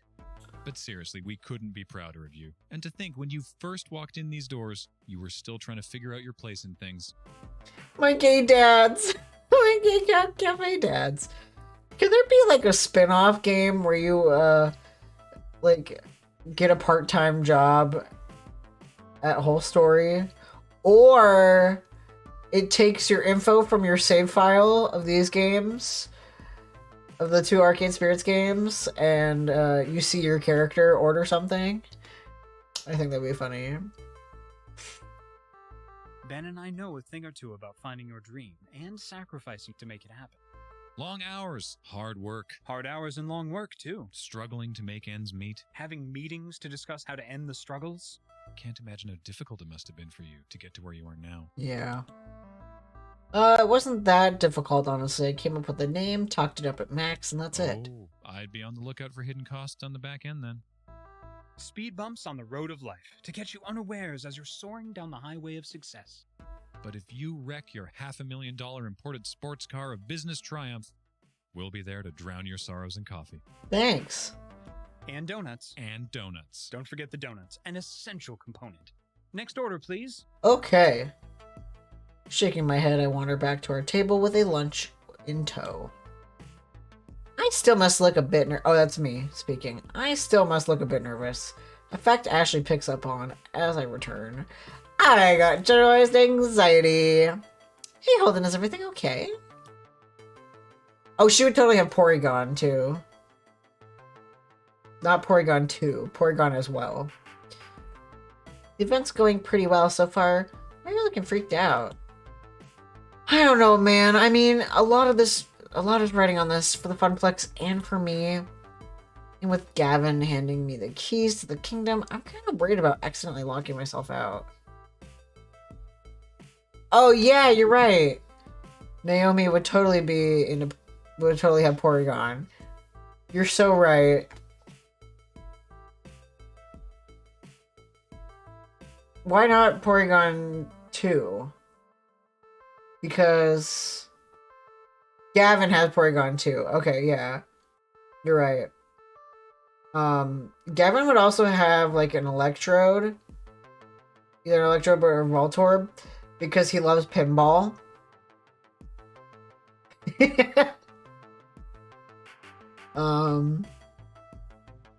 Not to typecast, but Taylor's got a Loudred. Not too typecast, but. And with Gavin handing me the keys. I guess you're Hello? gonna miss Bulbaboy. Raid. You're talking about Viewers. right? Viewers. Yeah. And you're talking about raiding their Streams. for their Viewership. right? Oh yeah. Hello, Raiders. How are you? Hello, King of the Cask. Mr. Famous raised over $700 for the kids of Extra Life. That's awesome. We got another really cool, famous fundraiser here in chat. I love King of the Cask. And hello, Candy. I love you. Appreciate you. Candy is a VIP or an MVP. Literally both of you. You two are package deal. Just saying. Absolute package deal. I always think of Kingo and Candy together, you know? I mean, they're married, so I have to, but that's a weird way of putting it. But yeah, thank you for the raid. What were you playing? Tell me about what game you were playing. King just did a 12-hour stream for fundraising, and it was a lot of fun to watch. He played a little Pokemon for a little bit, and I was like, he made a comment about how, he said, oh, I don't have to worry about items. And I'm thinking, nah, dude, you're gonna worry about items a lot later. I was playing Al Somnium Files, a visual novel murder mystery. It may or may not have debuted a VTuber avatar. Ooh, I like that. Nice. I'll have to check it out. Okay, let me remind myself. Remind. Candy's VTuber. I need to see this. It's probably really good. I saw that you mentioned that on Twitter, and I was really excited. That went with extra trying to, like, make things on my own. That's a lot of hard work. I 100% believe in you, and I wish you a lot of luck in making some masterful entertainment with your new VTuber. Does it have anything Monokuma related to it? Because that's another thing I incorporate with you, Candy, is Monokuma. It's my first model, but it's fun to make. Tell me about this game. This game is Arcade Spirits. And it is a super fun... No Monokuma right now? Aw, bummer. Soon. You can have the Monokuma pin that says, I'm sorry I was born stupid. I have that pin in my car. Yeah, Nana has a Monokuma VTube model. But yeah, this game is Arcade Spirits.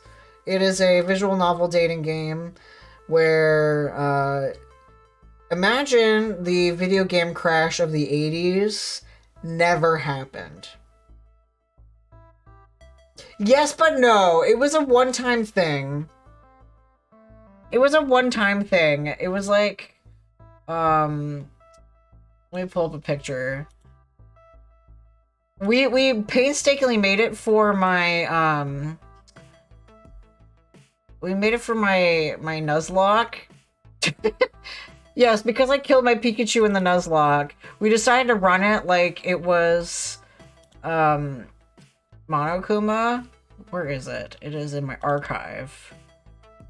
And then it is down here somewhere. Where is it? Where's Mono Bobo? I lost Mono Bobo. How did I lose it? Oh, well, there's this. If this helps. There's Mono Bobo. Right there. Looking so good. I didn't get enough, yeah, I killed the femboy Pikachu. That's Mono Bobo. It's Nana's turkey, but as Nana as Monokuma. So I had to save that endangered. Yes. I killed a femboy Pikachu. I'm so sorry. I'm so sorry. I have to do face paint like Monokuma for a stream at some point. It will hopefully be less cursed. I remember that stream. That stream was hilarious. You looked cursed as hell. That was some of the best content I have ever seen. I'm sure that if I ever did a Cashew cosplay, it would be horrible. Absolutely horrible. Plus his facial patterns are really complicated. Easily the most cursed thing you've ever seen. Yeah. Like a living turkey? Hi, Clamps. You're a little late. Mr. Clamp showed up late with Starbucks. You know, just... The thing is, the turkey has to have one eye. That's the one rule. And it must have... It's two rules. It must have one eye and a really big butt. Can't be distracted by big game. Understandable. But yeah, this game right here, you're looking at it. This is Arcade Spirits.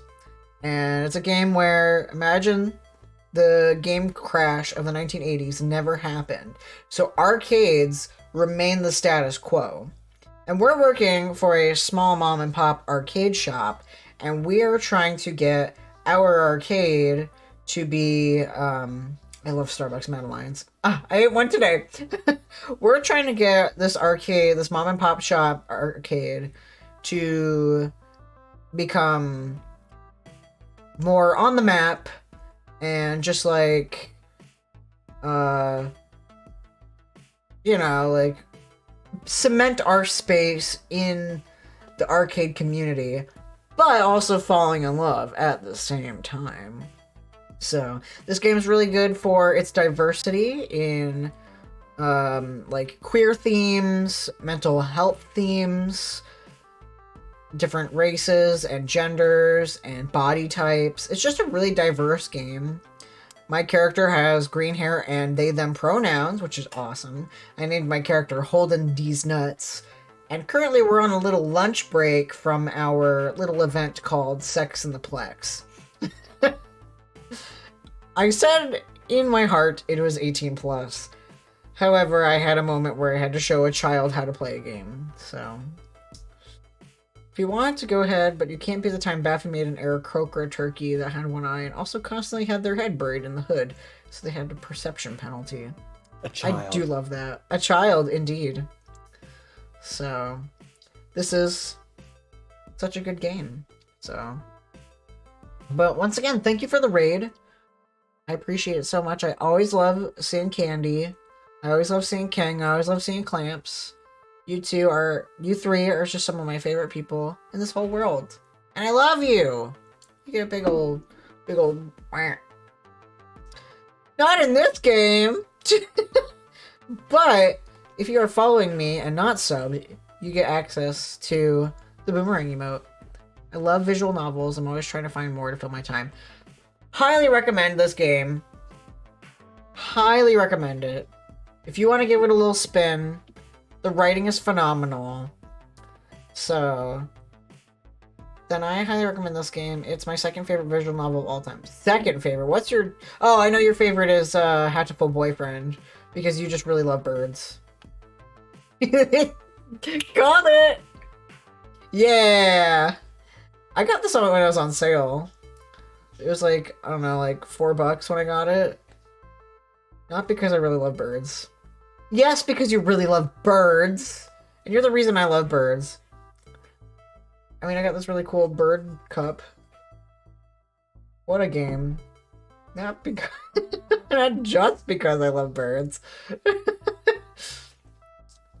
It was a game. I'll get back into it eventually. Probably not on stream. Just because of a lot of feelings. A lot of feelings. I played it with somebody who I don't talk to anymore. It's just sad. And I played it pre-affiliate, so no one ever got to see me, except for Nana and Jill. because of these wacky endings that seem to be random non sequiturs that have nothing to do with each other, but it turns out that it's all connected. I love that kind of shit. Maybe I'll watch Nana play it, or we'll play it together. Nana, we can play it together sometime. Every dating sim member. Yeah, I'm sure that this game, if I play multiple storylines, I'll see like some kind of combining. Yeah, we can do voices. That'd be fun. Also, I highly recommend Sucker for Love. Ooh, okay, let me put that on my reminders. Sucker for Love game recommendation. That's like the murder mystery I have going on now. Like different paths, but I have to play them all. I never got back to the alternate storylines of Raptor Boyfriend. We played this one over the summer called Raptor Boyfriend, where you date cryptids. And I dated the Bigfoot character, Jacob Talto. But I never dated the other two characters, and I wanted to date Day next. She was the fairy. Because I wanted to see if we would get some info on why her best friend died. And I need to get into that. I need to play through that game so I can find out the tea of what happened there. Like, I don't care if people didn't show up to those streams as much, but like, those games, so good. I've got a femboy dating sim I'll have to play. If you're looking for fun queer dating sims, you should look into Lovingly Evil. Okay, cool. I'll put that one in there as well.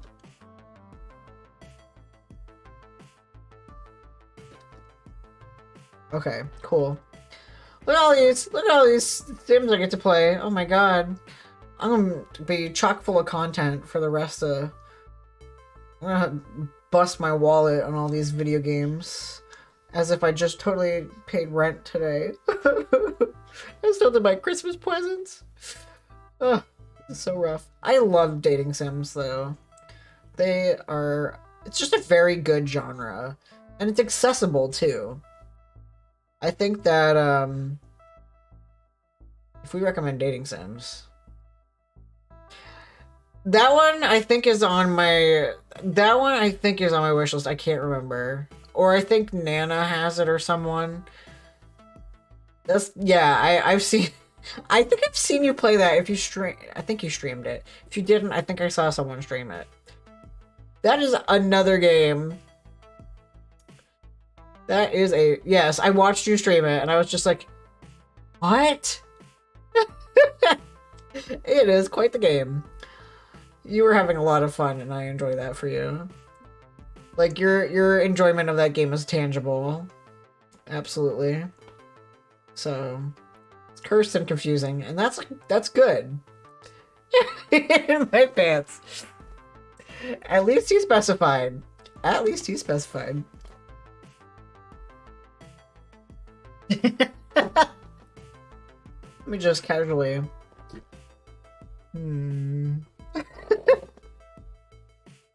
So anyway, we're on lunch break right now. I can be a tank girl. You can cosplay as one of the tank girls. Maybe you can make that your next cosplay. Just be a tank girl. It'd be complicated, but I bet you could do it.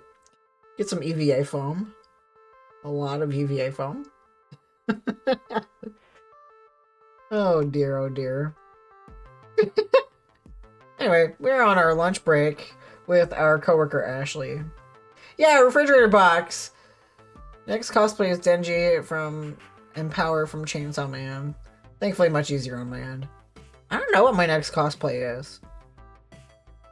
We didn't hit the goal for my one cosplay, the Gerudo Link, but that's okay because I haven't played Breath of the Wild yet, so it's still kind of relatively meaningless to me. Love to cosplay Power or even Kobeni. Yeah, I haven't watched Chainsaw Man yet. Thought about it, but no, I'm not ready to have that emotional grip. I can just imagine sobbing. Anything, any show, any anime with a dog in it. It ain't happening. So, anyway, We were here on lunch with our coworker Ashley, whom I love very, very much. Subscribe to Viz Manga app. It's like $2 a month. Be a weeb. I kind of want to get Crunchyroll. Does anyone have a Crunchyroll account they want to share? The best boy. Does anyone want to share their Crunchyroll password? DM it to me. What? For legal. I'm kidding. I'm totally kidding. I'm out here kidding. I'll even make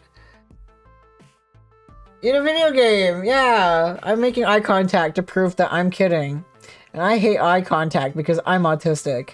And nothing's scarier than looking into someone's eyes. And I am so full of fear. There is so much fear looking into that camera. It's like the eye of God. I never make eye contact this long with the camera.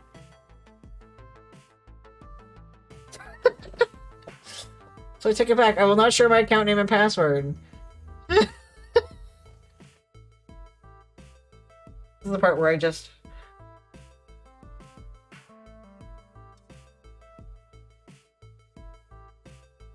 Oh no, my phone froze.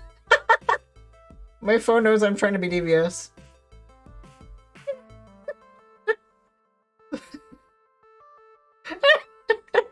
Sent to Renata.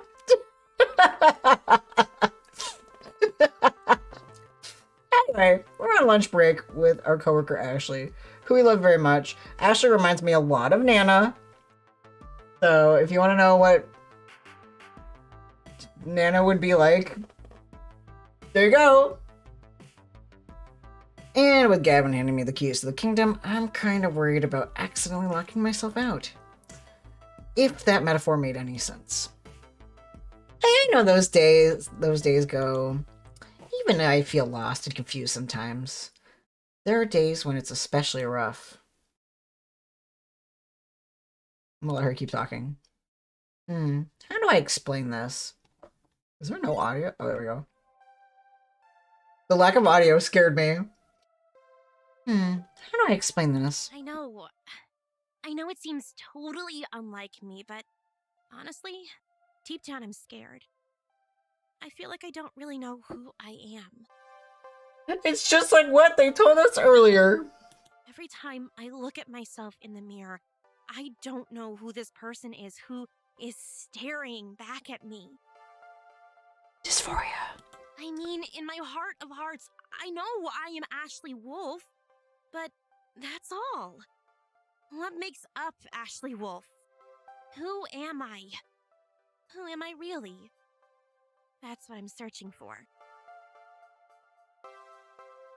Yeah, that's... You know, Ren, your egg emote still works. Dysphoria, DeezNuts!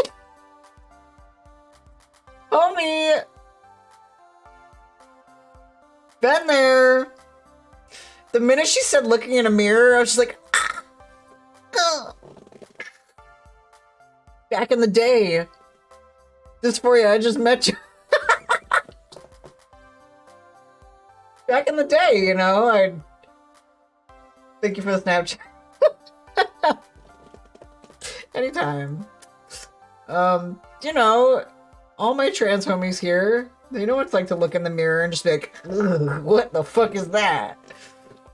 And luckily, Ashley's a pretty gender-neutral name, so... That took an unusually serious tone compared to Ashley's usual chipper attitude. I can't say I entirely get what she means about not... No, I know what she means. I know what that feels like and I'm not trans. Yes, exactly. Exactly. You don't have to be trans to understand. I get it, considering I don't know what I want from life. What you want and who you are often link ideas, right? But Ashley looks so forlorn, I can't just sit by and say nothing. I won't let the silence drown her out. Is that why you cosplay? I wonder if Ashley uses cosplays as a way to help explain her world. Like how I did drag in the beginning. I was like, I'm gonna dress up as a dad. I'm just gonna dress up as somebody's dad. Then boom, I was like, I guess I'm permanently somebody's dad. I wonder if Ashley uses cosplay as a way to explain her world, to discover things she couldn't obtain without it. Cosplay helps you find what you're looking for, right? Ashley looks shocked and slightly embarrassed. Whoa, how'd you guess? 'Cause you told me. Are you psychic? You have to tell me if you're psychic. Those are the psychic rules. No, it just makes sense, I guess. We all have our masks, do we not? Yeah, we do. When I reflect on my life, I really do love cosplay, and I love the rush it brings. I get to be whoever I want, whatever I want. I can be a starship captain, an elf, a giant pink flamingo mascot even. In some case, we have our masks, am I right? Yeah, as a femboy with self-esteem issues, I also know what it feels like. Exactly. Like, I bet there's some level of dysphoria to having to appear mask. You want to, you know, express yourself in a more feminine manner without getting judged by others. And you feel like you're not in the environment to do that. You know, that's dysphoria. Or looking at your body and not wanting one. That's dysphoria. Looking at your body and wishing it was shaped different. That's dysphoria. Looking at your body and saying, that's not what's supposed to be there. That's dysphoria. So, I don't have to worry about Ashley. I can focus on being someone else. I feel awkward in my own skin. When I'm in costume, I feel like I'm at my fullest potential. I feel comfortable. But I think cosplay has really helped me understand some things about myself that I couldn't see before I started doing this. I just want to be able to love the person I am when I find them. Knowing you, I think you'll do just fine there. If you can smile for the kitties through a pink flamingo mask, you can smile for yourself. I hope so, I really do. Ashley looks off again longingly for a second before snapping back to attention. Oh my, I just talked your ear right off. Beep beep, lunchtime is over, Holden. Right on time. Hey, thanks for listening, Holden, I mean it. I got you, Ashley. I got you. The next few hours pass quickly. The best advice to give someone is if they can love someone else, they can love themselves. Exactly. Like, when I think about RuPaul saying how the hell are you gonna love someone if you can't love yourself? Incorrect. You can love someone first before loving yourself. You can love yourself first before loving somebody. You know, it's... Those two things are not mutually exclusive, but... Yeah, Lizzo had it right. I'm just a little guy. With renewed confidence, Percy's deep into his world-run record and performing admirably. He's intensely focused on the score, inching ever closer. While Queen Bee effortlessly destroys locals on the path to her inevitable showdown with the demon. Myself, I float through it all, taking care of the little problems, while keeping an eye on both of them. But as the event winds to a close, all eyes are on two main events, and the very real possibility of our local heroes falling apart at the finish line.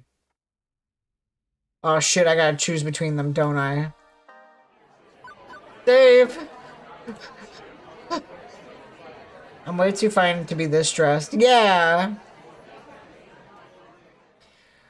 Technically, the arcade-wide score competition is still on, but the crowds are ignoring the games in favor of crowding around Fist of Discomfort and Moopy. Percy's been on a solid run since his earlier fumbles. Queen Bee's been effortlessly destroying all competitors, as expected, but the demon has been matching her game for game, destroying all his opponents as well. And as predicted, grand finals will come down to Queen Bee versus the demon. And as for the magical world of Moopy, Percy's closing in on that world record with the tape rolling and ready to submit to Twin Galaxies. The pressure is on. Helps Percy through his frustration. I could be there for him at the end too, but undoubtedly the tournament has the bigger crowd. I might be needed there. I can't be there for them both as much as I want to. What do I focus on? Go Percy! Let's go! I know our main event is Fist of Discomfort, but Percy's having a difficult day. Judging by how frustrated he was this morning, I wanted to be there for the end of his run. The good news is that he's closing in on the world record, approaching 3.5 million. Small crowd is gathered to watch Percy's progress. Not as large a crowd as the one around Fist of Discomfort, but Retro still has a following in 20XX, clearly. Almost there, you can do it! I gently push my way to the front of the crowd. Percy is deep in concentration, as I see a bead of sweat slide down his brow. As much as I don't want to take his focus off Moopy, Percy could use a little check-in. Almost there? Almost there. Mr. Moopy glides through the maze after maze, point pressing by clicking around just long enough to grab all the dots, to zap all the monsters before exiting the stage left. His expression is dead serious, absolute focus, in the zone. But I know once he achieves this dream he's been reaching for, we'll get our happy Percy back from the zone. It's playing well. Much better than this morning, good to see. Any minute now. Just a matter of minutes before the world record is his at long last. I'm almost... Percy. Almost. I'm sweating!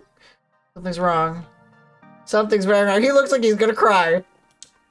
That's not the look of someone in the zone. That's the look of someone in actual physical pain.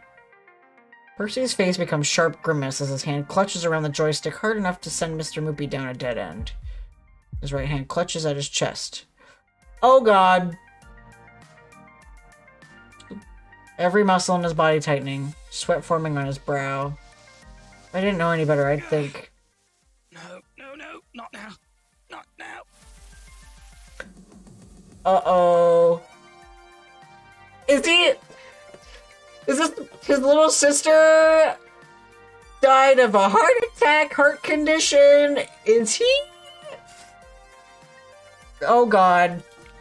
Quickly, he grabs my jacket with the same ferocity he was grabbing at his shirt. Please, just a few minutes. Don't do anything. Don't stop me yet. I can do this. I don't know what to do!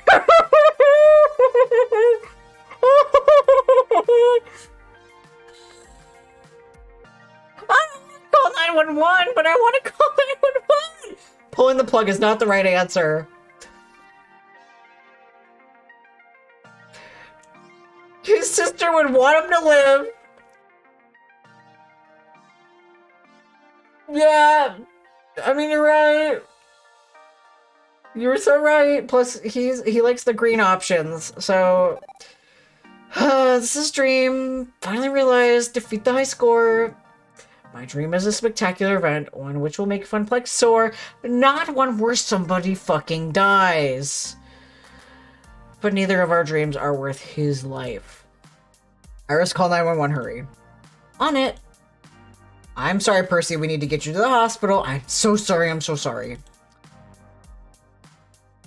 Reluctantly, he lets go of the joystick, leaning heavily on the cabinet as Moopy dies 1,000 deaths. At least without the need to focus on the game, he's calmer. Don't blame yourself, please. It's not your fault. Shh, ambulance will be here soon. You'll be fine, I promise. Please. I didn't expect this! Oh my god. Oh god. Yeah, dude. Because the thing is, when I'm having an anxiety attack, I'm feeling it in my chest. Like, my heart is either going real fast or slowing down. It's a really irregular heartbeat, and I just gotta grab my chest, and I feel like I start sweating, and I feel like my stomach tighten and my chest tighten. Yeah. Sometimes I even feel my arm go numb. And they say that your left arm goes numb when you have a heart attack. So it's just like... they're pretty similar feelings. Don't make promises that are beyond your ability to keep. Gavin, can you help me? Nodding quickly, Gavin moves to Percy's side, assisting me in getting him off the stool and lying down on the ground. To me, at least, anxiety makes me feel like my stomach is eating itself. You know, mine used to feel like that. Like, in high school, it was always in the stomach.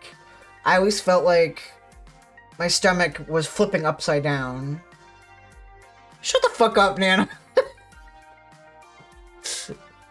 Oh man, you're funny. Very funny. Gavin takes a moment to direct the ever-growing crowd. Funny how emergencies always draw way more attention than the event itself. I need everyone to back away and give Percy some space. An ambulance will be arriving soon, and I need a clear path. The crowd murmurs, some of them feeling uncomfortable. Bless you! Wandering off to the Fist of Discomfort finals, which are clearly wrapping up from the sound of it. Let me type thank you. Others make a clear path, but stand around watching and waiting. This isn't how I wanted it to end. It's not over. It's just over for now, okay? I'm with you. I'm here for it. I'm here with you. Focus on me. We'll get through this. He does! He looks like Brian. And Brian was the dad I went for in Dream Daddy. Cass King, I have a type. I have a type. I'm here with you. Focus on me. We'll get through this. Hey, bears, I'm sick. Anybody? You know a bear who's single and wants to spoil a quirky little trans guy on the internet. Hi! Okay, we'll get through this. We're in an emergency situation. Enough about me. I'll uwu for bears all I want, okay? Do I still have the uwu emote here? I don't remember. Yeah.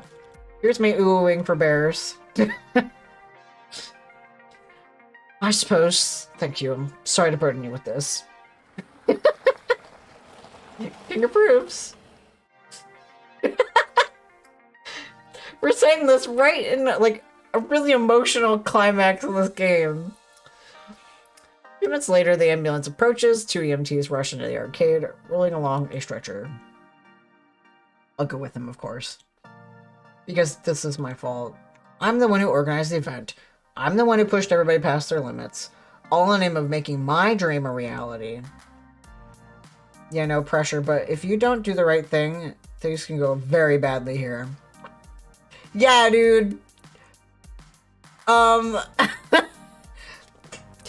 don't want to see the one where he, you know, never talks to me again because he, you know, went into a coma for like 2 days. And I don't want to see one where he just, you know, die. What happened? Then it makes me wonder what happens if I watch the Fist of Discomfort instead. Does he just not have the heart attack? I don't know. I've been working hard to make what would have been a temporary job, a long string of temporary jobs, into something more... something I could believe in. But I didn't stop to think of what that would cost me and everyone around me. I have to find out.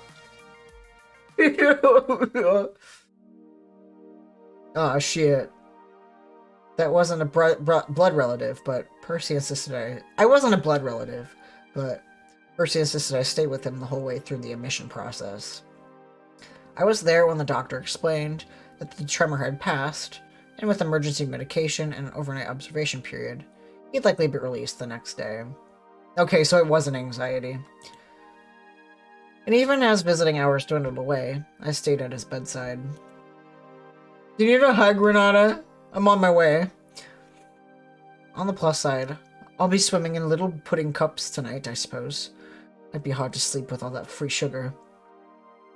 Truth be told, he's in better spirits than I am. I suppose you've sussed it all out by this point, haven't you? About your condition? It's the same one that took your sister, isn't it? Indeed. Bit of a late bloomer compared to her, but it seems that this rare heart disease runs in my family. She had it, I've got it. What about the treatments, the one you came to America to get for her? I tried the medication, but I'm just as unresponsive to it as she was. I suppose that's just how it is, love. So, how long do you have? I last checked 2 years. I think you'll see now why I'm rather eager to topple that high score sooner than later, as there may not be a later, see? Now, none of that. I made peace with this ages ago. Are you sure, buddy? Life is, unfortunately, a fatal illness. Everybody passes in time. Mine may be sooner than others, sooner than yours, but that's just how it's going to be. The important thing is not the quantity, but the quality of that life. I'm aiming to make the most of my remaining days, raising money for charities, working on my movie ambition, enjoying time with friends, things like that. And trying to nail the movie score in honor of your sister. Indeed. Truthfully, I'm lucky today wasn't the end. I'll have another chance. I have you to thank for that. Bullshit! Pardon?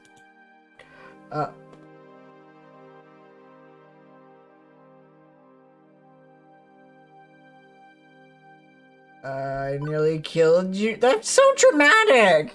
Can I have another option? I don't like any of these options. Okay, I know this one's wrong and this one's wrong. But, like... Percy, I got so warped up in promoting the Funplex that I nearly put you in the morgue. I feel like a complete asshole. Dean on the above, right? Like, I don't want to blame... Me being all like, I could have killed you, is me putting the blame on me, making me the center of attention, when he needs to be the center of attention.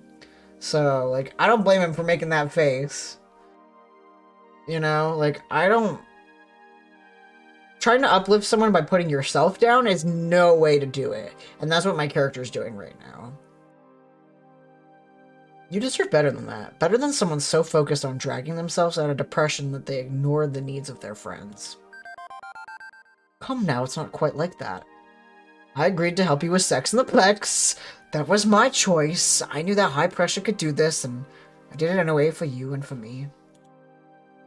And you know why it's so important to me? You know why I'd ignore even my doctor's orders and carry on. So if you insist on considering yourself a fool, well, I'm just as foolish.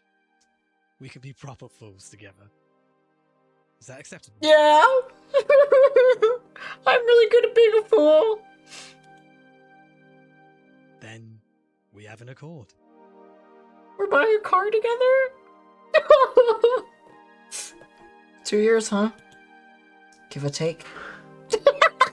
Not Nana snorting in the other room. Curse my autistic nonsense. Okay. I do want to thank you for being at my side today, through the morning and the long dark of evening. This helped tremendously, believe me. I rather think we get along well, yes. Can't think of a better person to steer the ship known as the Funplex that I've chosen as my final sail. It's strange how at peace he is with the idea of dying. Oh god, here it comes! I have to be assertive! Oh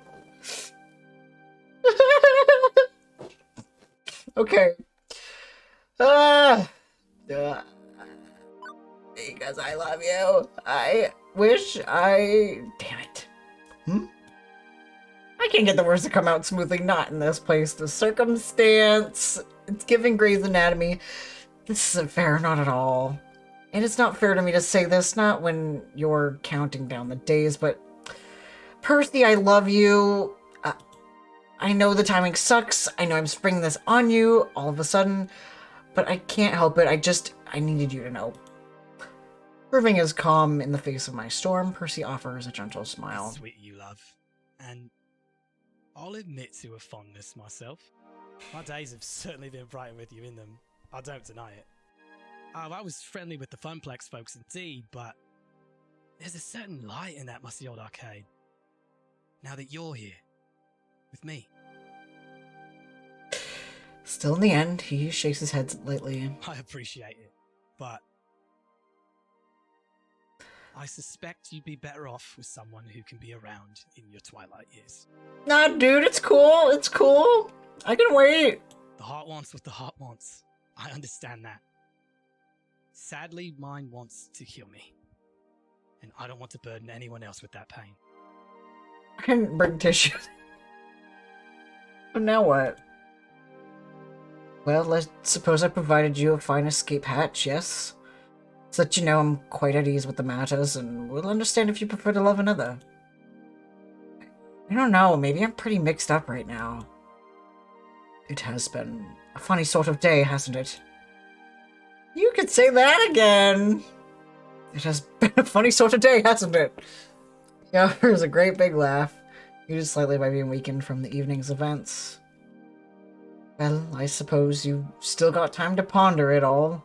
I have time for that matter. Give it thought. Hi, Ricky! You came in right after a moment! I'm on the verge of tears! Yeah. I just professed my love to a man who almost died in front of me. Gentleman to the end, allowing me to politely back out of my own words. I don't know if I really can, though. Or if I will.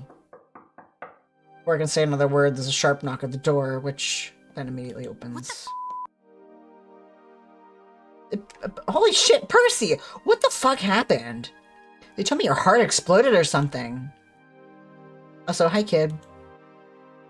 Hi? Oh, no, you're good, Ricky. You are totally good. That's the thing. If you miss anything in a stream, you don't need to apologize. It's totally fine. That's the beauty of Twitch keeping the VODs up for 2 weeks as well. If you absolutely are dying, that's the wrong choice of words. If you are absolutely jonesing to see what happened before you got here, it's totally cool. Hi? Oh, she called me kid because I wasn't friends with her very much. I always chose Percy over her. Ah, Queen Bee. How'd the tournament go? Afraid I was a bit occupied at the moment, couldn't watch the finals. Who fucking cares?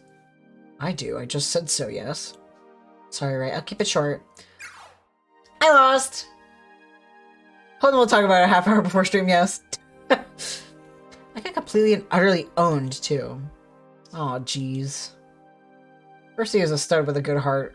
Some, of course, you did. Yeah, exactly. Wait, actually? Metaphorical heart, yes. Not a good physical heart. Actually?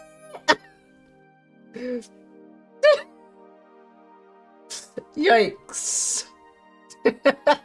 I imagine him still wearing his leather jacket, like, over his gown.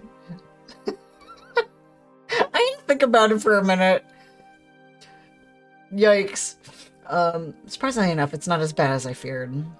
Seems that the demon actually came all this way not to kick my ass, but to scout me. He's forming a team and wants me to join. Wait, the demon is hiring you? No more L7?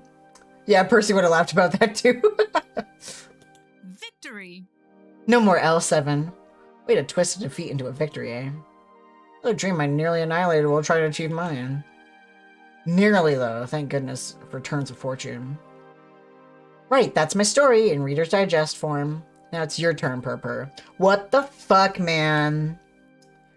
Nothing for you to concern yourself with. Just a minor embuggerance. Oh, bullshit. It's the same thing your sister had, isn't it? Well, it's not like Percy's only friends with me. Seems he's told Queen Bee his tale, too. No wonder she rushed right over. Well, yes. How long? 2 years. Shit. Hospital PA system chimes, grabbing my attention. Your attention, please! Attention, please! Visiting hours are now over! Visiting hours are now over! Suppose it's time for you two to head home. And don't you worry about me. I'll be out of here in the morning, probably take a break from Moopy for a time, but I'll pop by the Funplex all the same. Only if you're sure, Percy. You know me, love, I'm an optimization expert, and my way of keeping calm through the silliness is to optimize the happiness I can find in the time remaining to me. And that means the Funplex. The Funplex. Queen Bee offers me a ride back to the Funplex in her car. I've still got an event to wrap up, and the bus to catch back to my apartment. Neither of us really feel like talking on the way there. Oh, if we were closer to her, would she have talked to us? I'm back with Starbucks! Got it in the hospital cafeteria. Not that there's much to come back to. All the plastic trophies I picked out for the high score contests are gone, along with the winners. Looks like everybody is closing up shop. Ashley's tidying up a bit. Naomi's literally having fallen asleep at the prize desk. And Francine, up way past her bedtime, squinting at a computer printout. We both, yeah, not even joking, we both would have come back with Starbucks. Not even kidding. What can I say? I love to be hydrated. Hello, dearie. Ah, there you are, Holden. Gavin ran the numbers while you were out. Despite the discount on tokens, we made a tidy profit today, far above and beyond what the Funplex normally draws. From what Ashley tells me, the mood was quite jovial near the end, with many nice folks saying they plan to return.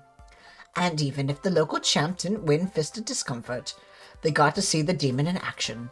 That's a feather in our cap. I'd hope you'd be pleased with the news. This is what you wanted, yes? To put the Funplex on the map. Business is going to be just peachy now, especially with more lovely parties like this one. Yeah, okay, sorry. I am happy about it, just exhausted. Emotionally, mentally, physically. Gonna need 3 days off. I hope you don't mind. Well, for what it's worth, we're all rather exhausted, dearie. But we've got no regrets. I'd like to think I know a thing or two about dreams. Yeah. Dreams and how difficult they can be to make a reality. Your dream of a thriving Funplex is going to take hard work from each and every one of us. But we're ready, willing, and able. I love her. Can she adopt me? Well, true, Queen Bee didn't win, and true, Percy was, hospitalized, but poor dear. But we did it. Your friends saw it through, and they do it all over again, without a doubt. Yeah. I know, I'm a bit numb to it all. I'm sure I'll feel like $1,000,000 tomorrow when Percy strolls back in, smiles, and Queen Bee's sporting her fancy new team jacket. When the daytime crowds are thick with newcomers, happy to be playing the games they love. When I really get to see the effects of what we accomplished. But for now, I really just want to go to bed.